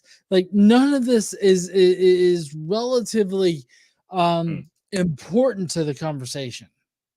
And if you want to know how bad this guy is, creationist organizations such as Answers in Genesis have criticized Baugh's claims, saying that he muddied the water for many Christians. People are being misled. Creation Ministries International wrote, some Christians will try to use Baugh's evidences in witnessing and get shot down by someone who is scientifically literate. So he is that bad. He is that bad. Yeah, and that's because his information is so wrong that even creationist sources are like, don't use this guy. Like, don't use his conclusions. Like, that right there is just like, I feel like that should turn anybody away from using Dr. Carl Baugh from like any fucking thing that they want to prove. And like, obviously Kent Hovind here is like, oh yeah, that affirms my position, so obviously I'm going to use it. Yeah. Now Obviously. you sort of alluded to some evidence like finding Noah's actual ark in Turkey. I'm wondering if you know what pareidolia is, because that's exactly what you showed me is pareidolia. I mean, it looks like a boat, and I guess it could be a boat, so therefore it is Noah's ark. That's not how anything works. That particular mountain range, that formation is not a boat. It's just a regular natural formation. It looks like a boat to us because that's what a boat looks like. But just because it looks like it doesn't mean that it's actually it. Just like how faces seem to appear on the ass end of helicopters and shit. Those aren't actually faces. They're not actually sentient beings. They're not Autobots or Decepticons. Those aren't things. Now, John, so you cannot be sure. Exactly. You cannot know that they're not Decepticons. Well, it's No, got it in their man, name, fucking right? exactly. Unless the Autobots are real and like everything that Matchbox tells us is real, then it's like that's not the case here. And like Ken Hovind's like, no, it's definitely the case. And like I don't understand why he thinks this way. And I don't understand why he thinks that other people should think this way. Well, because we look around and we go, okay, what does reality tell us? Like, what do we investigate the natural world? What does that tell us about the world around us? He starts with the Bible being true and then adjusts his reality to match the Bible. And that's the problem, because when you start to get conflicts between those, it is the fundamentalists that will say, well, reality is wrong and the Bible is true. And we had a quote from, I think it was one of the Creation Ministries International that sort of said, if between the Bible and evidence, we will go with the Bible. Yeah, Ken Ham said something very similar. More than once, in fact. Like, he got his response in the famous debate with Bill Nye. Bill, what would convince you you're wrong? Evidence. Same question to you, Ken. Nothing. Because even if reality says one thing, the Bible is still true. Wowzers. In the HBO documentary called Questioning Darwin, they have a pastor who's like, if the Bible says that 2 + 2 = 5, then I'm going to try to work into my worldview that 2 + 2 = 5. And so, like, that's what they say. Like, they think that if the Bible says the thing, then that is the thing. And, like, that just doesn't fucking make sense. And, like, that's what confuses me about creationists like Ken Hovind or other people. Like, why is it that nature can tell you one thing and you're like, nah, fucking magic, and like that's the thing that you go with? Like, I don't understand it. Indoctrination, that's what they've been taught, and that's what they'll keep exactly. to. And it's indoctrination. It's people telling them that they should believe this thing because that's how you would get accepted in in society. Like, that's how you are accepted in the group of people that you're accepted within. Like, that's what you do. And like, that's just not convincing to me. It's like, I don't understand why people are convinced by this. And like, I was convinced by it for the longest time. Like, yeah, if I want to be like fat people, then I believe that a magician like created everything. And like, as soon as I was challenged on that and I was like, prove it, I couldn't hold to it anymore. Like, I fucking don't understand it. And like, for Ken Hovind here, like, I just simply don't understand his position. Like, it's a fundamental thing that I just simply don't understand. And like, I don't understand why Ken Hovind is understanding this. And I don't understand why, like, I'm just in a constant state of misunderstanding, like why people are convinced by these things. And I don't know if it's like an ADHD thing or like, or if it's something else, but like, I just don't understand. Yeah, I don't, like, I was never raised in a religious household, so I don't understand it either. But I think that it's very like it is breaking down. Like, I mean, if you consider the amount of people that have moved away from religion, say in the last 50 years, it's overwhelming.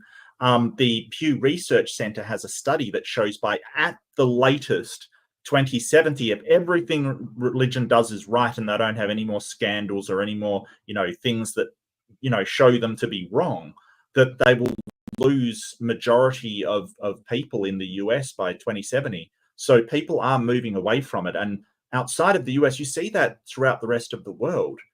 In Australia, people with no religion just became 40-something%. We're basically on par with Christians now. There's as many Christians in the country as there are atheists. So we're kind of gaining so much ground. And I think that, people like this are just going to become, the Mennonites or the Amish of the civilization. Okay, you go over there, believe what you believe. That's cool. Whatever. Yeah, totally. And I think that a lot more people are going to be more reasonable about the conclusions that they come to. And I feel like they're going to be more accepting of positions that aren't necessarily the popular positions. And so like that's what I think that we're moving to. I think that we're moving to a more rational position of like, yeah, totally. A magician commands the sexual slavery of women. That's fucking bullshit. Like, I feel like that's going to be the norm like in just a few years. And I feel like most people nowadays are like, yeah, if you're going to command the sexual enslavement of women, then you're just not the moral foundation of reality. Like, I feel like that is what we should expect. Like, that is the society that we want to move into. And a lot of people, especially Kent Hovind here, just doesn't want to do that. Like, they want to continue to treat women as sexual objects, and they want to continuously treat women, treat people in general as being insufficient unless they believe in their particular magician. Yep, absolutely. And it's about time we sort of, just evolved, overcame this ridiculous adherence to traditions just because your ancestors used to do it. Doesn't make it a good thing. It absolutely does not. We're getting there. Totally. Good. Getting there. Here, while I still have time. How much time? Oh, okay. So that's the end of it. So I appreciate your time here. There was a lot that I didn't cover, like the magnetic field and how that works, how the fault lines work with basalt and magnetism, which I'm sure that he'll bring up. But I think that the Bible is lying to everybody. I don't think that it's telling the truth about. Well, thank you so much. It's an honor to be here again. Yes, the Bible clearly teaches there was. Sorry, there I cut it off a tiny bit early. I thought I got that one, but obviously not. But this is sort of now a rebuttal section. I think it sounds like a rebuttal section from when I was going through it. Is that the format of it, John? Yeah, so like I had a rebuttal or I had an introduction, and then he had a rebuttal, and then I had a rebuttal, and so like it kept going back and forth. And I love how you've been taking notes. That's always a big one for me. If you're debating Hovind, he will ask for one topic at a time, and then he will gish gallop. And it's sort of the one thing I've noticed about Hovind is when he says, "Hey, only one topic at a time," he's not talking about him. He's talking about you. Yeah. And he's quite happy to break the agreements that he's made in order to sort of, make you look bad. So yeah, I love that you're taking notes here. Well, right, the Bible clearly teaches there was one. Sorry, I was just gonna say, like, I tried to take notes during the debate and like try to address everything that I could, but like a lot of times, there just wasn't enough time to cover everything that he said wrong, like in his statement, and so like you'll see me addressing things that like were either from his intro or from his rebuttal. And so like I tried to address as much as I could, but like the general idea of creationists is that they are trying their best to like combat every single point that you make to the point where you're overwhelmed to address every single point. And so that's like, while I understand that they have a lot of points to make, I try to take it one point at a time. And some people make it out to be like a bad thing. Like I'm disingenuous for taking it one point at a time. And like, I just don't see that. I don't see how that's disingenuous. Like, I don't see how it's disingenuous to like take Kent Hovind a point at a time and like refute every single point. But like, they just seem to have this opinion that like I was being disingenuous in this point, or that I wasn't addressing every single point that he made. Well, that's the thing that he's trying to do. That's the whole idea of Gish Gallop, is to load so many points that you can't address all of them. You know, because the flow of debate, it kind of is, well, you'll address one point, they'll have a counter, and it kind of just moves on without addressing them. Now, different people have different tactics for this. I know that AJ, Atheist Jr., he likes to interrupt Kent and going, let's just do that one point before we move on. And that's very effective. I'd write down every point and then force him to listen to me address every point before we move on. And that's very effective as well. Right. And I think that that's a great way to do it. And some people work better with like addressing each point as it's brought up, like AJ does. And I think that's perfectly valid. And I think that that's perfectly structured. And so like how anybody decides to take on Kent Hovind and the points that he brings up is perfectly fine. But like, there are some people that expect you to like address every single point that Kent brings up in his introductory statement. And like, that's just not possible. No, it's not possible. Yeah, he brings up so much stuff. I think it's designed not to be possible. And he'll accuse other people of using a scattergun approach or you know, a scattered approach, which is sort of what we're talking about here, is bringing up so many things. But I don't see that as a problem. You rarely ever get to address every single point in somebody's intro, especially if they bring up so many. Under the crust of the earth. Psalm 24. Yeah, totally. I totally agree about that. And just to say before we continue, like, there's a lot of people that expect you to like refute every single point that their interlocutor brings up, and that's just not possible. Like, especially when they gish gallop like formal debates allow. Like the formal debates, like what we're in right now, this is a formal debate. It allows Kent Hovind to gish gallop on a whole bunch of different topics that require a whole bunch of like exposition to like refute. And like, not a lot of people would consider that. Well, what is it? Brandolini's law? Brandolini's, yeah, that's it. That's basically the whole idea that misinformation put out takes so much less energy than countering that misinformation. And I love that somebody's actually sort of quantified that, because it really does feel like that it does feel a bit like whack-a-mole, that you know, they just pop up and it takes so much energy to disprove them. I feel like that when it's sort of debates about evolution and genetics and stuff, it takes so much research to put them down, and then they make just some other dumbass claim off the top of their head, you know, and it's just like, well, I have to look up all of this genetic stuff to deal with that one. Yes, exactly. Like in this particular debate, like we got into like how octopi like form the shells around their heads, and it's like, I didn't know that I was going to have to explain this very minute detail and how it's not caused by God. Like, I didn't know that I was going to have to do that. So I had to like think on my feet and everything. And so like, people criticize me for that, but it's like, I'm not a biologist. I'm a fucking software engineer. I've got a master's in software engineering. So like, I can think through Kent's arguments. I can think through how they don't make sense, but it's like, I don't know exactly how they don't make sense. And it's like, people count that against me. Well, Well- I don't, because here's the thing. They'll expect you to explain everything, including how octopus form freaking shells. And when you ask them how it's done in their worldview, they go, God. Yeah, exactly.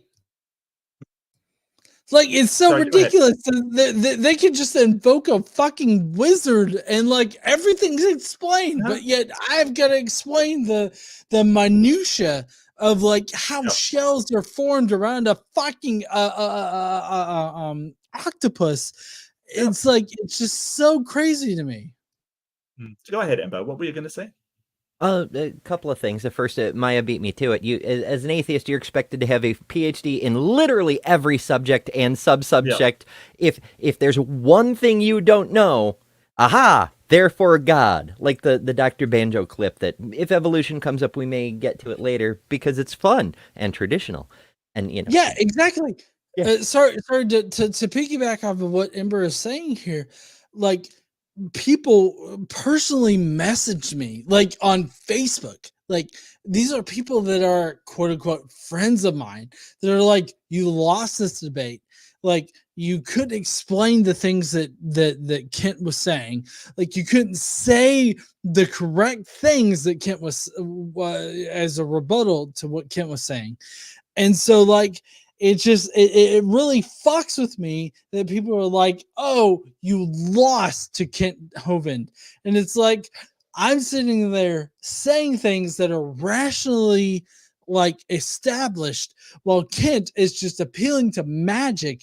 And it's just so frustrating to me to hear people say, oh, you lost to Kent Hovind.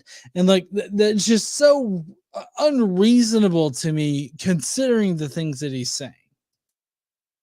Yeah, and the problem is that and you see this a lot when you get actual experts come in, like when somebody like Dr. Dan comes in, they want to ask him questions about geology because he's an evolutionary biologist. When a geologist comes in, like, you know, Doc Dino or Beamsy, for instance, they want to ask them questions about evolution. They will always try and discuss the subjects that person doesn't know about, and it really shows their intentions. Robin Webster with $2. Socks stealing gnomes, Mark Reed. Yeah, no, I my socks, I couldn't find one of them. Must have been the gnomes. It's clearly it's evidence of gnomes, because how else could that possibly be? If there were gnomes, we would expect socks to go missing. Socks go missing, therefore gnomes. Bingo. We have solved the case. That's affirming the consequent. Yeah, that's exactly what Kent's doing. Hell yeah. Founded it upon the seas and established it upon the floods. The crust of the earth was above the water, according to Psalm 24. He founded it upon the floods. Psalm 33. He layeth up the depth in storehouses. What is now the deep, the oceans, used to be stored in the crust of the earth. Psalm 136, similar. What he referred to, the hydroplate theory, I do strongly believe all the scientific evidence points to this being literally true. The crust of the earth is what the Bible means when it says storehouses. Yeah. Are you fucking kidding me? That's not interpretation. Honestly, that's a direct reading. Direct reading. Yeah. So the Bible says that God has storehouses of different forms of precipitation up in the heavens. So like, they have storehouses of snow, they have storehouses of water for rain, and they have different storehouses for different forms of precipitation. So like, you're sitting there telling me that like in the firmament, like they have these different storehouses and they release them for certain situations? Like, this just doesn't make sense to me. Like, the lightning, though. The lightning has to be rented. The lightning, obviously, obviously the lightning has definite repercussions on precipitation. I definitely. Scientifically accurate and plausible. There was a layer of water under the crust of the earth. There is still enormous amounts of water in the crust of the earth. They have underwater vents. When they got down to the bottom of the ocean in 1977, Jacques Cousteau discovered tens of thousands of underwater hot water vents shooting water up into the bottom of the ocean. Well, duh, it has to be coming from lower than that, or it can't be shooting up into the bottom of the ocean. There are tens of millions of hot water vents. So the Bible clearly teaches there was water in the crust of the earth. The scientific evidence shows us there is still water in the crust of the earth. And the Bible says the fountains of the great deep broke open. You asked, John, where did this pressure come from? Well, this is. I know you're an engineer, but you're a different kind of engineer. It's called gravity. Okay. A different kind of engineer than what?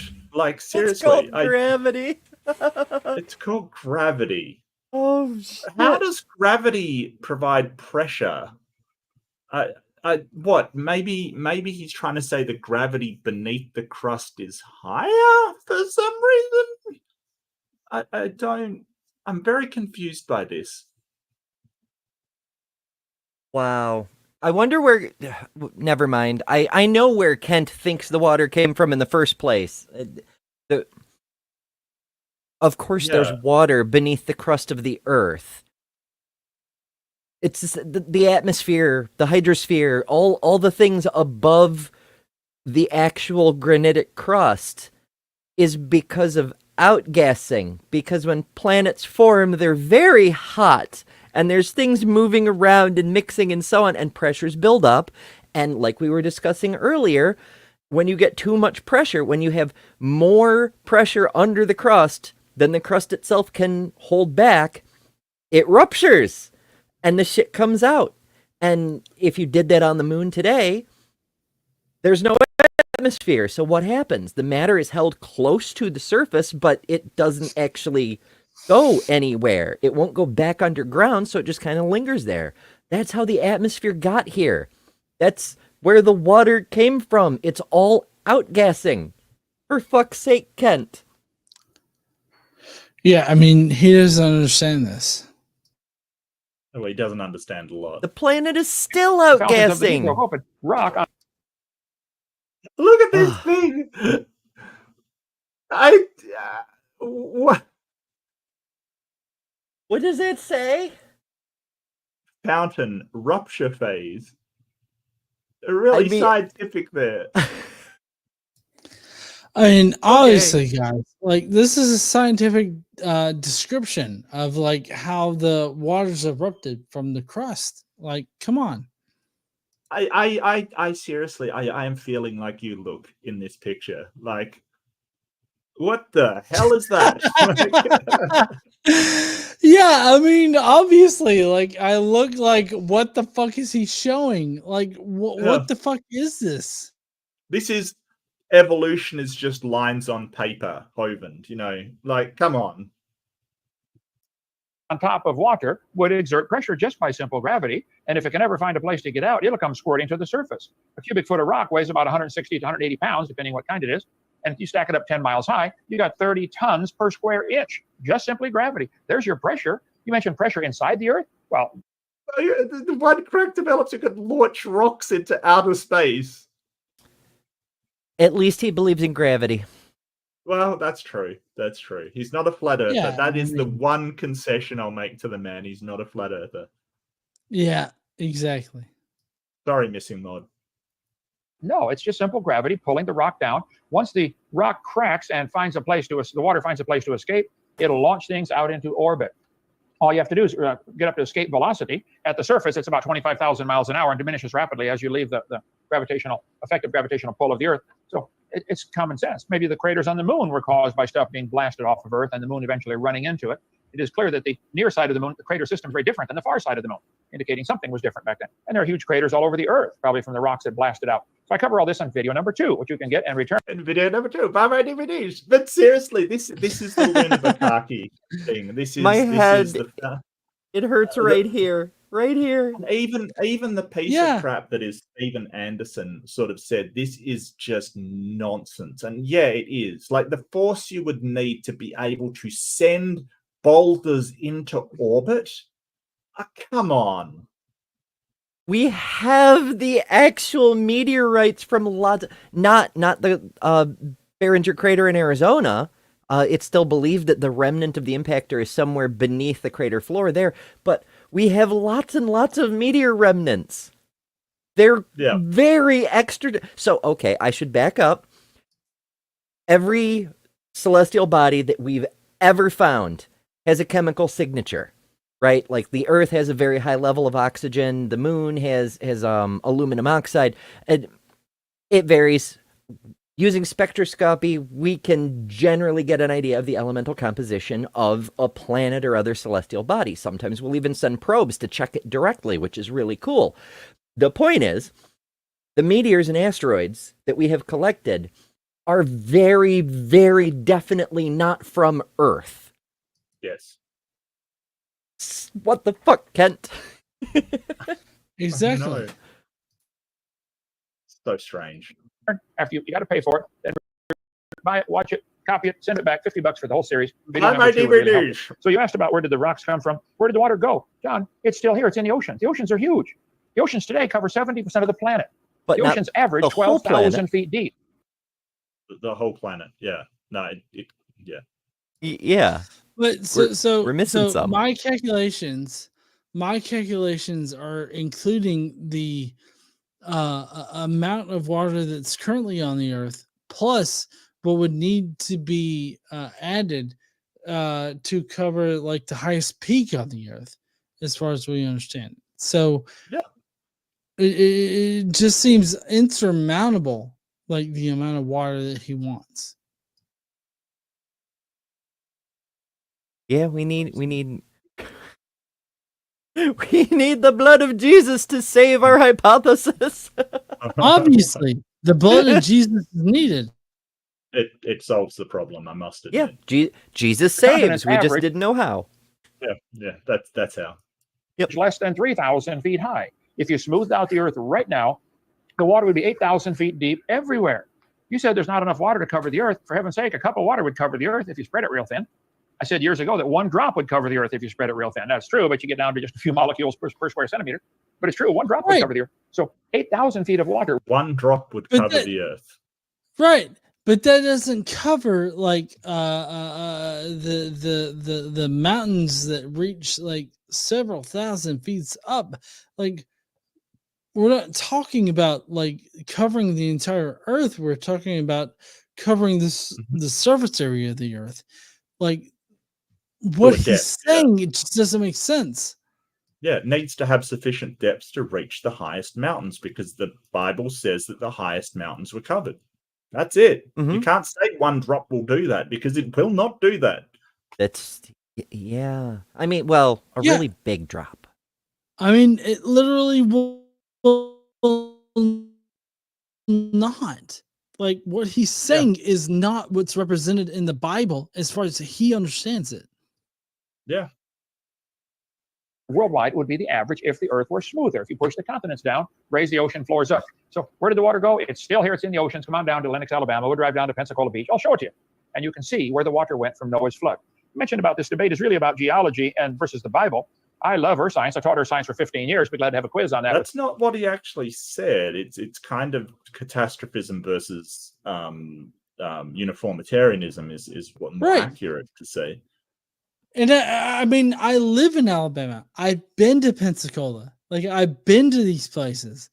Like, what he's saying just doesn't match what my experience is. I don't think it matches what anybody's experience is. Like, so for a guy that says, hey, we've never seen a dog from a non-dog, have you ever seen a geyser shoot a boulder to the moon? No, I've never seen that. I mean, obviously Ken has, for some reason. Obviously. Like, I don't understand that. That's so fucking trippy. It is. It's weird. He's a weird person. It's so weird. I'm rusty on the exact figures, but just to get off of the ground on Earth, you need a delta V of something like 40 kilometers a second. We have to build fucking rockets that are powered by continuous explosions to generate enough force to do that. Poof. It's no, Kent. No, that's not there. No. There's a site in Africa where there was a uranium deposit. It was dense enough that at some point in the past it had a natural meltdown. There was a natural nuclear disaster in the heart of Africa that did not have enough power to propel debris into orbit. Yep. Catastrophism, the idea that there was a catastrophe, is not a dead debate at all. it was something that the uniformitarian guys, like the evolutionists, like James Hutton, you mentioned, they kind of took over the market here, but they just flat lied. I'll show you just a second here. I've only got 1 minute left. Slide 382. See, I've got over 10,000 slides, so it kind of helps if you ask the questions in the same order that I have the answer. Okay, there's James Hutton. He wrote a book, Theory of the Earth, 1795, the year before he died. He said the Earth is much older than everybody thinks. His book published 1795. This was also a time of many revolutions worldwide. People were trying to get rid of the king. It's called the age of anti-monarchy. Get rid of the king. America was involved. We got rid of the king. Is it called American that? Revolution, the French, the Spanish. I don't think it's called that. I don't think that's what it's called. But yeah, there was a period of, it started with the French Revolution, really.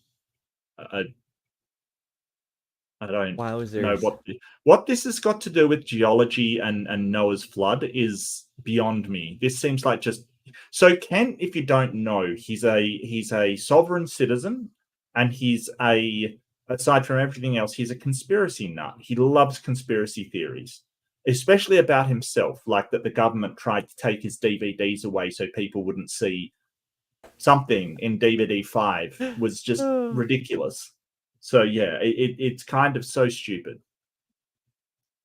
The Polish, the Italian. The Bible says to honor the king, and some people thought this was an obstacle to their political objectives. So they were looking for a way to demonize the Bible. And so most people thought the earth was a few thousand years old. James Hutton came along and said, no, it's millions of years old. He developed a dumb idea of uniformitarianism, which is that the present is the key to the past. Shit. No, the Bible's the only reliable key to the past. But I cover in my seminar all kinds of... Did you see that? No, the Bible is the only perfect key to the past. This is what I was saying before. Like, between sort of what we observe and the Bible, they think the Bible wins. Ignore what you see. Ignore what you actually can study. Just believe the Bible. Yeah, I relate so much to past GE. My guy, my brother in Undead Carpenter Ghosts. The fuck do you think religion is for? Why is there an imperial church in Rome? Why was there a power grab between Rome and Constantinople? Why did Henry VIII break off his own church and place himself at the head? The monarchs want religion because it's a really handy lever of control of the populace. None of them are pushing back at, we need to get rid of the Bible. It's, what the fuck do you mean? Religion props up monarchies. The divine right of kings. What the That's fuck? how aristocracy in the feudal system works. That the church, sort of makes the monarch the monarch. They're the one that crowns him. Like the entire system has the clergy working with the monarchy. Like, they're not opposed to one another.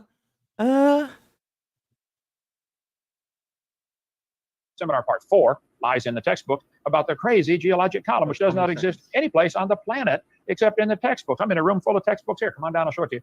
There is no geologic column, John. It doesn't exist. The flood formed all those layers in 1 year. All right, time's up. And he reckons that the Grand Canyon formed in a week. That's how low on reality the man is. He thinks that the Grand Canyon was just water pressure slicing through, dense limestone in a week.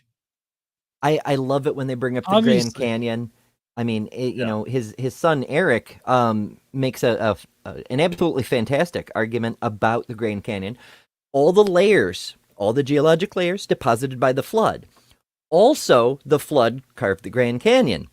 And we know that because there's something like 1,500 meters of layers missing over the top of the Grand Canyon, which was both being deposited by the flood and eroded by the flood at the same time. I don't understand how that works. Never mind that. Yeah, it's magic. Sorry, John.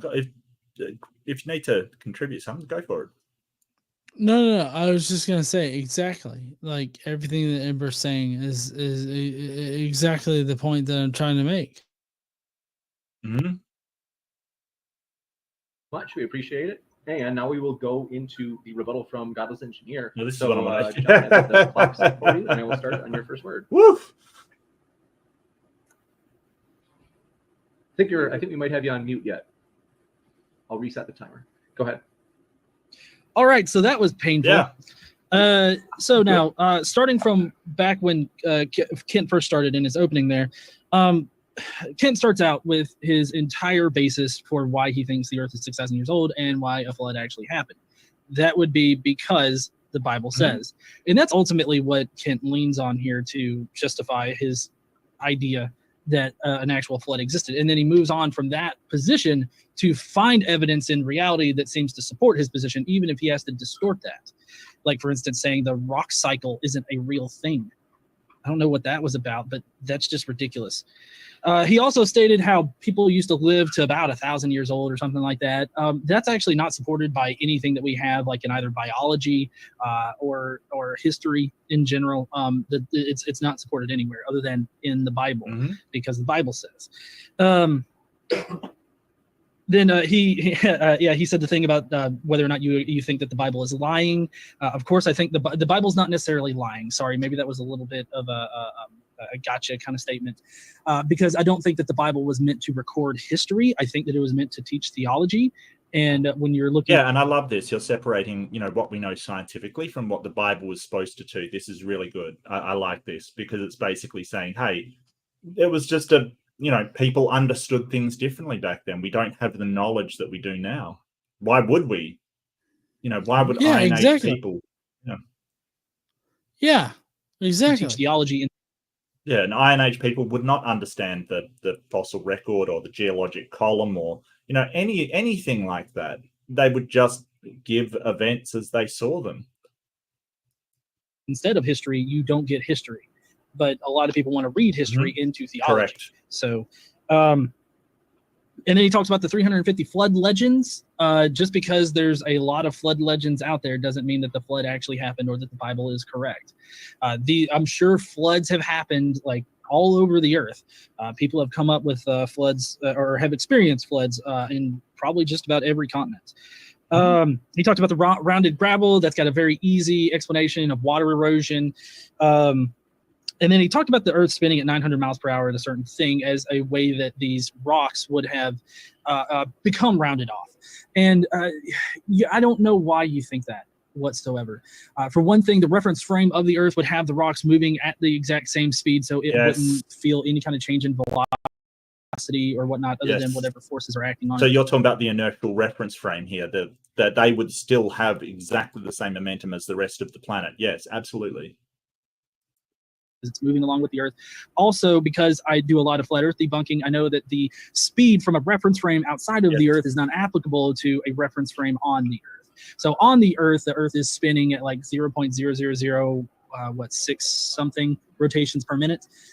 So it's moving very, very slow. 15 degrees per hour. It's incredibly slow. Like if you spin something 15 degrees per hour and take 24 hours to rotate it, it's not going fast at all.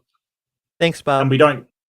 Thanks, Bob. And we don't measure rotation in miles per hour. That's not how we measure it. That's just silly. That particular thing just doesn't make sense whatsoever when you consider reality. And then you're talking about the geologic column forming quick, or all those layers of the geologic column forming quick. And then you say that the geologic column doesn't actually exist later on. So maybe you can explain what you mean there. John, we lost you, I think. Okay. We lost your sound here? Hear me? Oh, shit. Sorry. Sorry. So the geologic column is an actual thing. You can actually go and you can see it.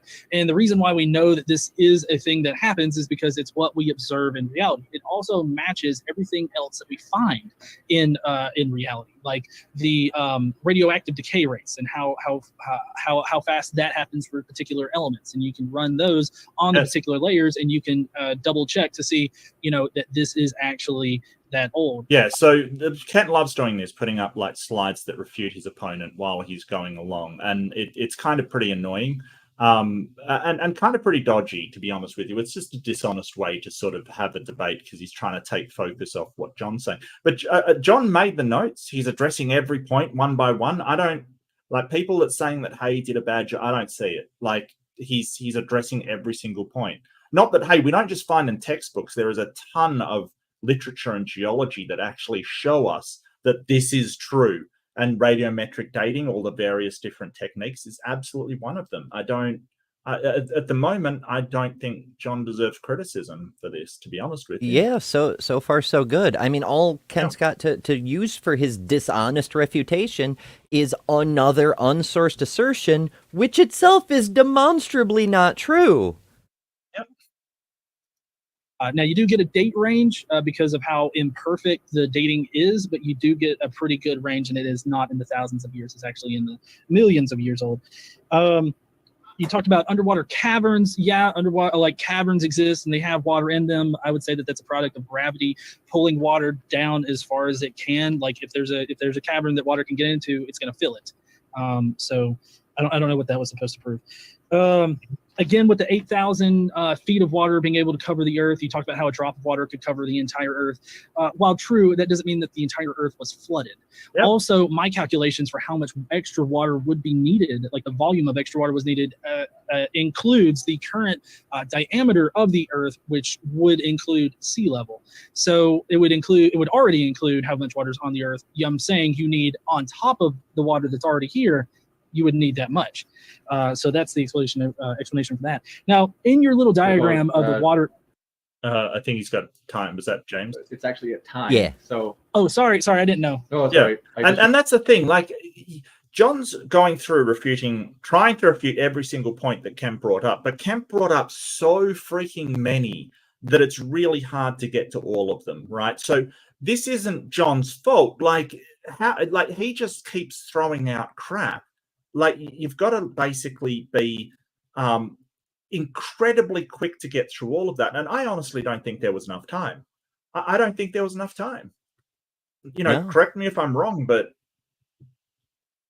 I couldn't have done it faster. I mean, maybe if I were trying to speedrun, but to present the information in a way that actually connects, I mean, John did fine. Yeah. I don't know what the problem is. Yeah, he didn't have enough time to refute every single one of the 10 million points that Kent brought up. Yeah, that happens in debate. Why is that John's fault? I don't understand. That may be the issue that people watching at the time had, is they didn't realize that's what a Gish Gallop is. That's how it works. Well, now we're more familiar.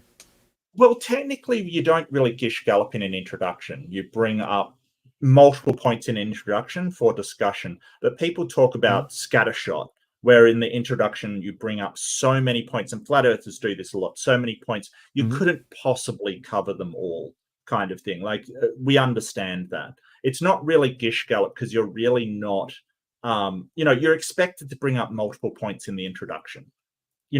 That's normal. That's perfectly normal. So I wouldn't call it Gish Gallop, but yeah, it's not. Don't blame John for not being able to get, because, Kent Hovind brought up all these points, and he is not happy. He is not happy with the rebuttal at all. So, keep that in mind. I realize that myself. I'm trying to keep up with the questions coming in. With that, we will go to the open discussion. So anybody, if you have your questions, feel free to put them in the live chat, and I will try my very hardest to get to all of them.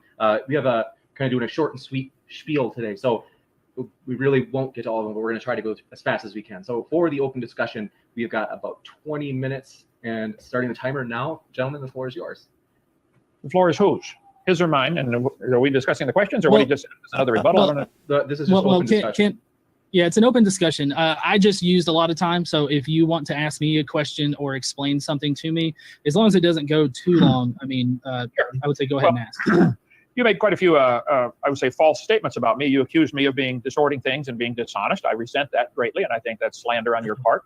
You said my only basis for believing... Okay, so this is Kent that goes, oh, atheists are lying about this, and they're lying about that, and they're sort of doing this and doing that, and they're what do you say? That it doesn't have any record of that. It only says it in the textbooks, implying that they just made it up in the textbook. Like, this man accuses everybody of being dishonest. Come on now. Seriously? Neat kettle. Oh yeah. The projection, the irony. It's not even. I need some irony in the chat. I really do. I need that irony. Oh my. Yeah, it's not even pot meat kettle. It's the pot calling the silverware You know, Yeah. like, what are we doing here? Oh, here's some Your irony. guess is as good as mine. Nice. I knew I had one of those around here. Yeah. As the Bible says, and I clearly showed you that is not correct. I do believe the Bible is true, but that is only one. All the scientific evidence also points to there being a worldwide flood. All the historical evidence points to there being a flood. So don't say I only use the Bible for this. That's a way for you to cop out of giving an honest answer. I gave you No. I'm not trying to cop out of giving an honest answer. Can I address this real quick? Sure. I gave 9 reasons why. One of them was the Bible. Okay. No. If you actually listen to what I said, Jesus believes it was another one. I mean, are you serious right now? Boy. that the basis of your belief is the Bible. Now, I'm kind of curious if you found evidence. John's not wrong, because fundamentally it is the Bible, what the Bible says. That is the very foundation. So I don't think John's wrong. He's going to the foundation of Kent's belief, and Kent takes the Bible first and sort of evidence second. So what I'd be doing is sort of saying, but isn't it true that all of your evidence has the foundation of the Bible, which Kent probably won't admit to, but we know that's the case, right? From his other stuff.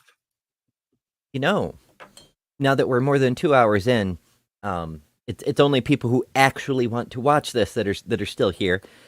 So I feel comfortable saying, fun fact, in case you ever get into a pinch and just want to shut down a dipshit bullshit nonsense argument like Kent Hovind, you can just point out that Jesus didn't believe the Bible.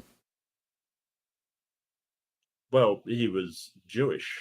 So exactly. He was not a Christian. Yeah, he was down with the Old Testament, but he did not subscribe to Mark or Matthew or Luke or John or any of the epistles.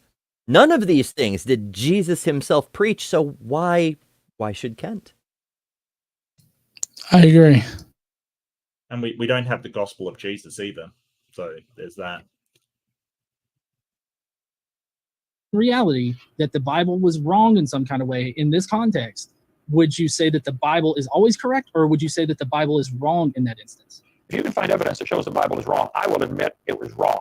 If I can show you evidence the Bible is right, or that evolution is wrong, or that the geologic column is wrong, will you change, John? Oh, the audio just The problem is went wonky. Yeah, I thought it was Kent for a second, but okay. Yeah.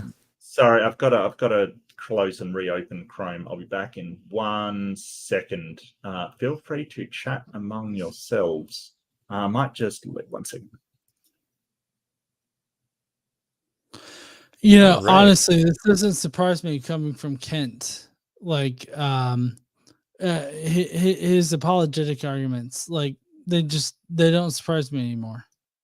Oh yeah, his whole thing, the whole reason he does this shtick is because it ultimately boils down to Bible. As long as you're talking about fringe conspiracy theory nonsense, whether it's, you know, the Bukkake lunar nonsense, or the flood, or the dome, or any of this shit, you're on the defensive. You're defending science. You're pushing back on his God invading everything, but you're not addressing whether Jesus was a real person.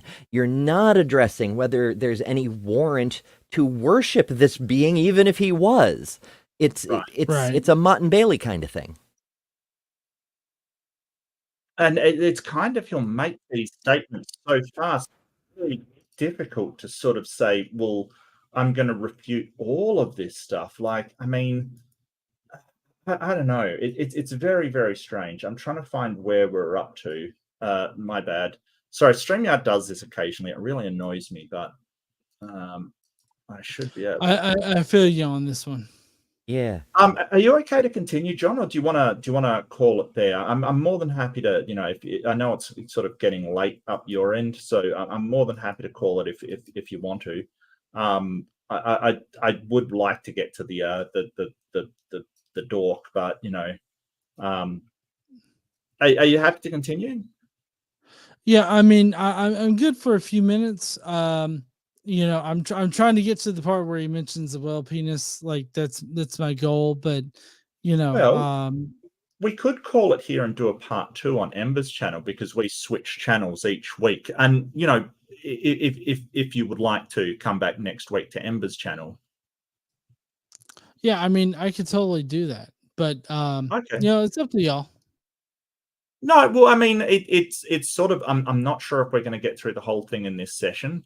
So another one on Ember's channel might be a really, really good thing. If you do feel a bit tired or whatever, we can call it here. Okay. I mean, yeah, that's up to y'all. Yeah. I'm good to call it, or I'm good to continue on. Like either way. I know that we're only about maybe half the way through. So... Yeah, about halfway. Yeah. So maybe we just call it here and do a part 2 like we always do because. But at the moment, John, I'll tell you, I don't see any problem with the way that you've addressed Ken. Like people saying, hey, you didn't get to all of the things he brought up as introduction. Ember and I were just saying, like you were running through the points one by one. You obviously took notes, knowing what he brought up and running through them one by one. I wouldn't be able to make it through all his points either, right? There's no way. You do not have the time to go through each and every one. Right. Absolutely not. And that is my honest opinion. I think, and we sort of were talking about it and sort of saying, hey, if you speed run and go, blah, blah, blah, blah, blah, and absolutely, go flat out, you possibly could have got through all of them, but you would not be able to go into the detail that you went into. It would be impossible. You'd have to just sort of, just say things as sort of catch points and then move on. So I don't see a problem with that. Kent's opening was designed so you couldn't get through it all. I don't know why that's your fault. So far, I don't see why you deserve any criticism whatsoever. Yeah, I mean, I feel like I try to address, everything that Kent said, and I try to take it one by one, and it's like, it's not my fault that Kent says a whole bunch of bullshit that takes a whole lot more time to refute than it takes for him to just say it. And so like that, I guess that's my position. Yeah, no, and I think that's fair.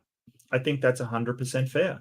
I don't see a problem with that. And I've experienced the same myself. I've been in a debate, haven't been able to get through, the flat earth, or who was that guy talking about the heart-shaped rocks as being fossilized hearts? Howard Roger? Stirrup. No, Howard, Stirrup. yeah. Oh my, he will say like 50 million insane things all in a row in his introduction, and you're like, where do I even start? Like, and I couldn't get through all of them. It's totally fair.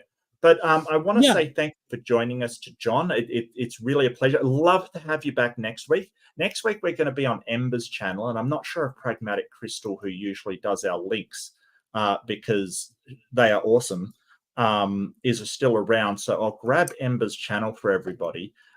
Ember and I, we do my channel, her channel, my channel, her channel. We just switch every single week. So part 2s happen all the time. Don't think that that's you, John. It's honestly, it's us. We've got too much to say.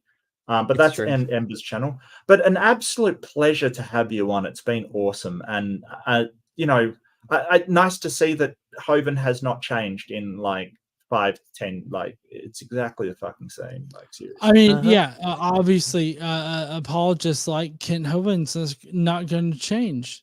Like over the years. So I mean, like he's got the same arguments that he had then that he has now. Mm-hmm. Yeah, and I made up a term. Another person mentioned in chat, so I don't know if people had the same idea or it got around. I don't know, but I call it the Hovind hustle. He will just, it's like a gish gallop, but a lot more dishonest. So the Hovind hustle, and he does it. Yeah, I totally agree. Like that's exactly what he did in this debate. So what are you up to in the future, John? What have you got coming up, mate? I mean, I've just been doing a lot of conversations, like on, I've been going on TikTok and having conversation with people, and so like I'm pretty much just focused on doing that right now. Like I don't have a lot of interest in I guess addressing a lot of the videos that have been coming out, just because like they're all the same shit, like it's all the same talking points, and so Yeah. like I primarily focus on like interacting with like real people and what they really think about like God and like all that kind of stuff, and so I kind of focus on that. Do you do politics as well? I think I noticed sort of political ones as well, where you were talking to people, sort of why they sort of wanted to vote for Trump and stuff. Yeah, I've done that a little bit. A little bit, yeah. And I mean that really kind of plays into the whole Christian nationalist thing that America is experiencing right Yes. now. Yep. Like as far as like why people want to vote for Trump and like why they think that Trump is better for the nation, it all boils down to Christian nationalism. Mm-hmm. Yep. No, that's fair. All right, fantastic. Well, I'm going to drop a link for Godless Engineer in the chat again. Please do go and check him out and subscribe, because he does some amazing stuff. And I love his approach to talking with people, trying to find out what makes them tick. It's really good. Ember, what have you got coming up? Oh goodness, so very many things. So first of all, the new channel is live right now. It's the Association of Skeptics and Humanists. And yeah, we're doing a 24-hour stream with some content to introduce people to Joe the Kentucky Atheist, and that's going to wrap with an actual live interview on that channel and my channel, Atheist Live Show, which both Joe and Mark have been on. John was on last year. We should chat again sometime, because I have more thoughts on mythicism, but another time we could get to that. Shoot, there's Definitely. Yeah, there's so much stuff. But for sure, catch me on Transpositions News on Thursday nights at 8 p.m. Eastern. Bunch of stuff. Your other channel, what was that called? Humanism. I'm mucking it up. It's the Association of Skeptics and Humanists, because it makes ash. It's Ember's ash. See, it's funny that way. All my links are on betterthanember.com, because I have too many damn channels. You're so good with that kind of stuff. Like ash and emberships and things. I'm really jealous of your way to spin the English language, my dear. I really am. It's so good. I just like alliteration, and I like English language stuff. Yeah, so I've basically got coming up. I've got a Room Rumble to release with a particularly obnoxious Christian. As per usual, I run into them a lot. For some reason, I attract them like flies to crap. I don't know why. I do have Aimbot, which is basically Am I the Arsehole on Wednesdays, my Wednesdays, your Tuesday nights. It is going to get confusing. And I'll be back on Embers next time. I've got stuff on my channel. Check it out. But do check out Ember, and definitely check out John at Godless Engineer. Really good stuff. Thank you so much for coming, everybody. Really appreciate it. John, it's been an absolute pleasure to have you here. Hopefully we can see you next week. If you're too busy, I get it, but I'd love to see you and do this again, because this is a lot of fun. Thank you so much. Yeah, no, I love to come back on next week. So definitely just get with me, and we'll figure it out. Beautiful. Fantastic. Well, don't forget, as I always say, do be kind to yourself. Don't engage with people like Kent too often. It'll rot your brain, really. Don't be kind to yourself. Be kind to each other. Thank you so much for coming, and I will, as always, see you in the next one. Good night, Bye-bye. folks.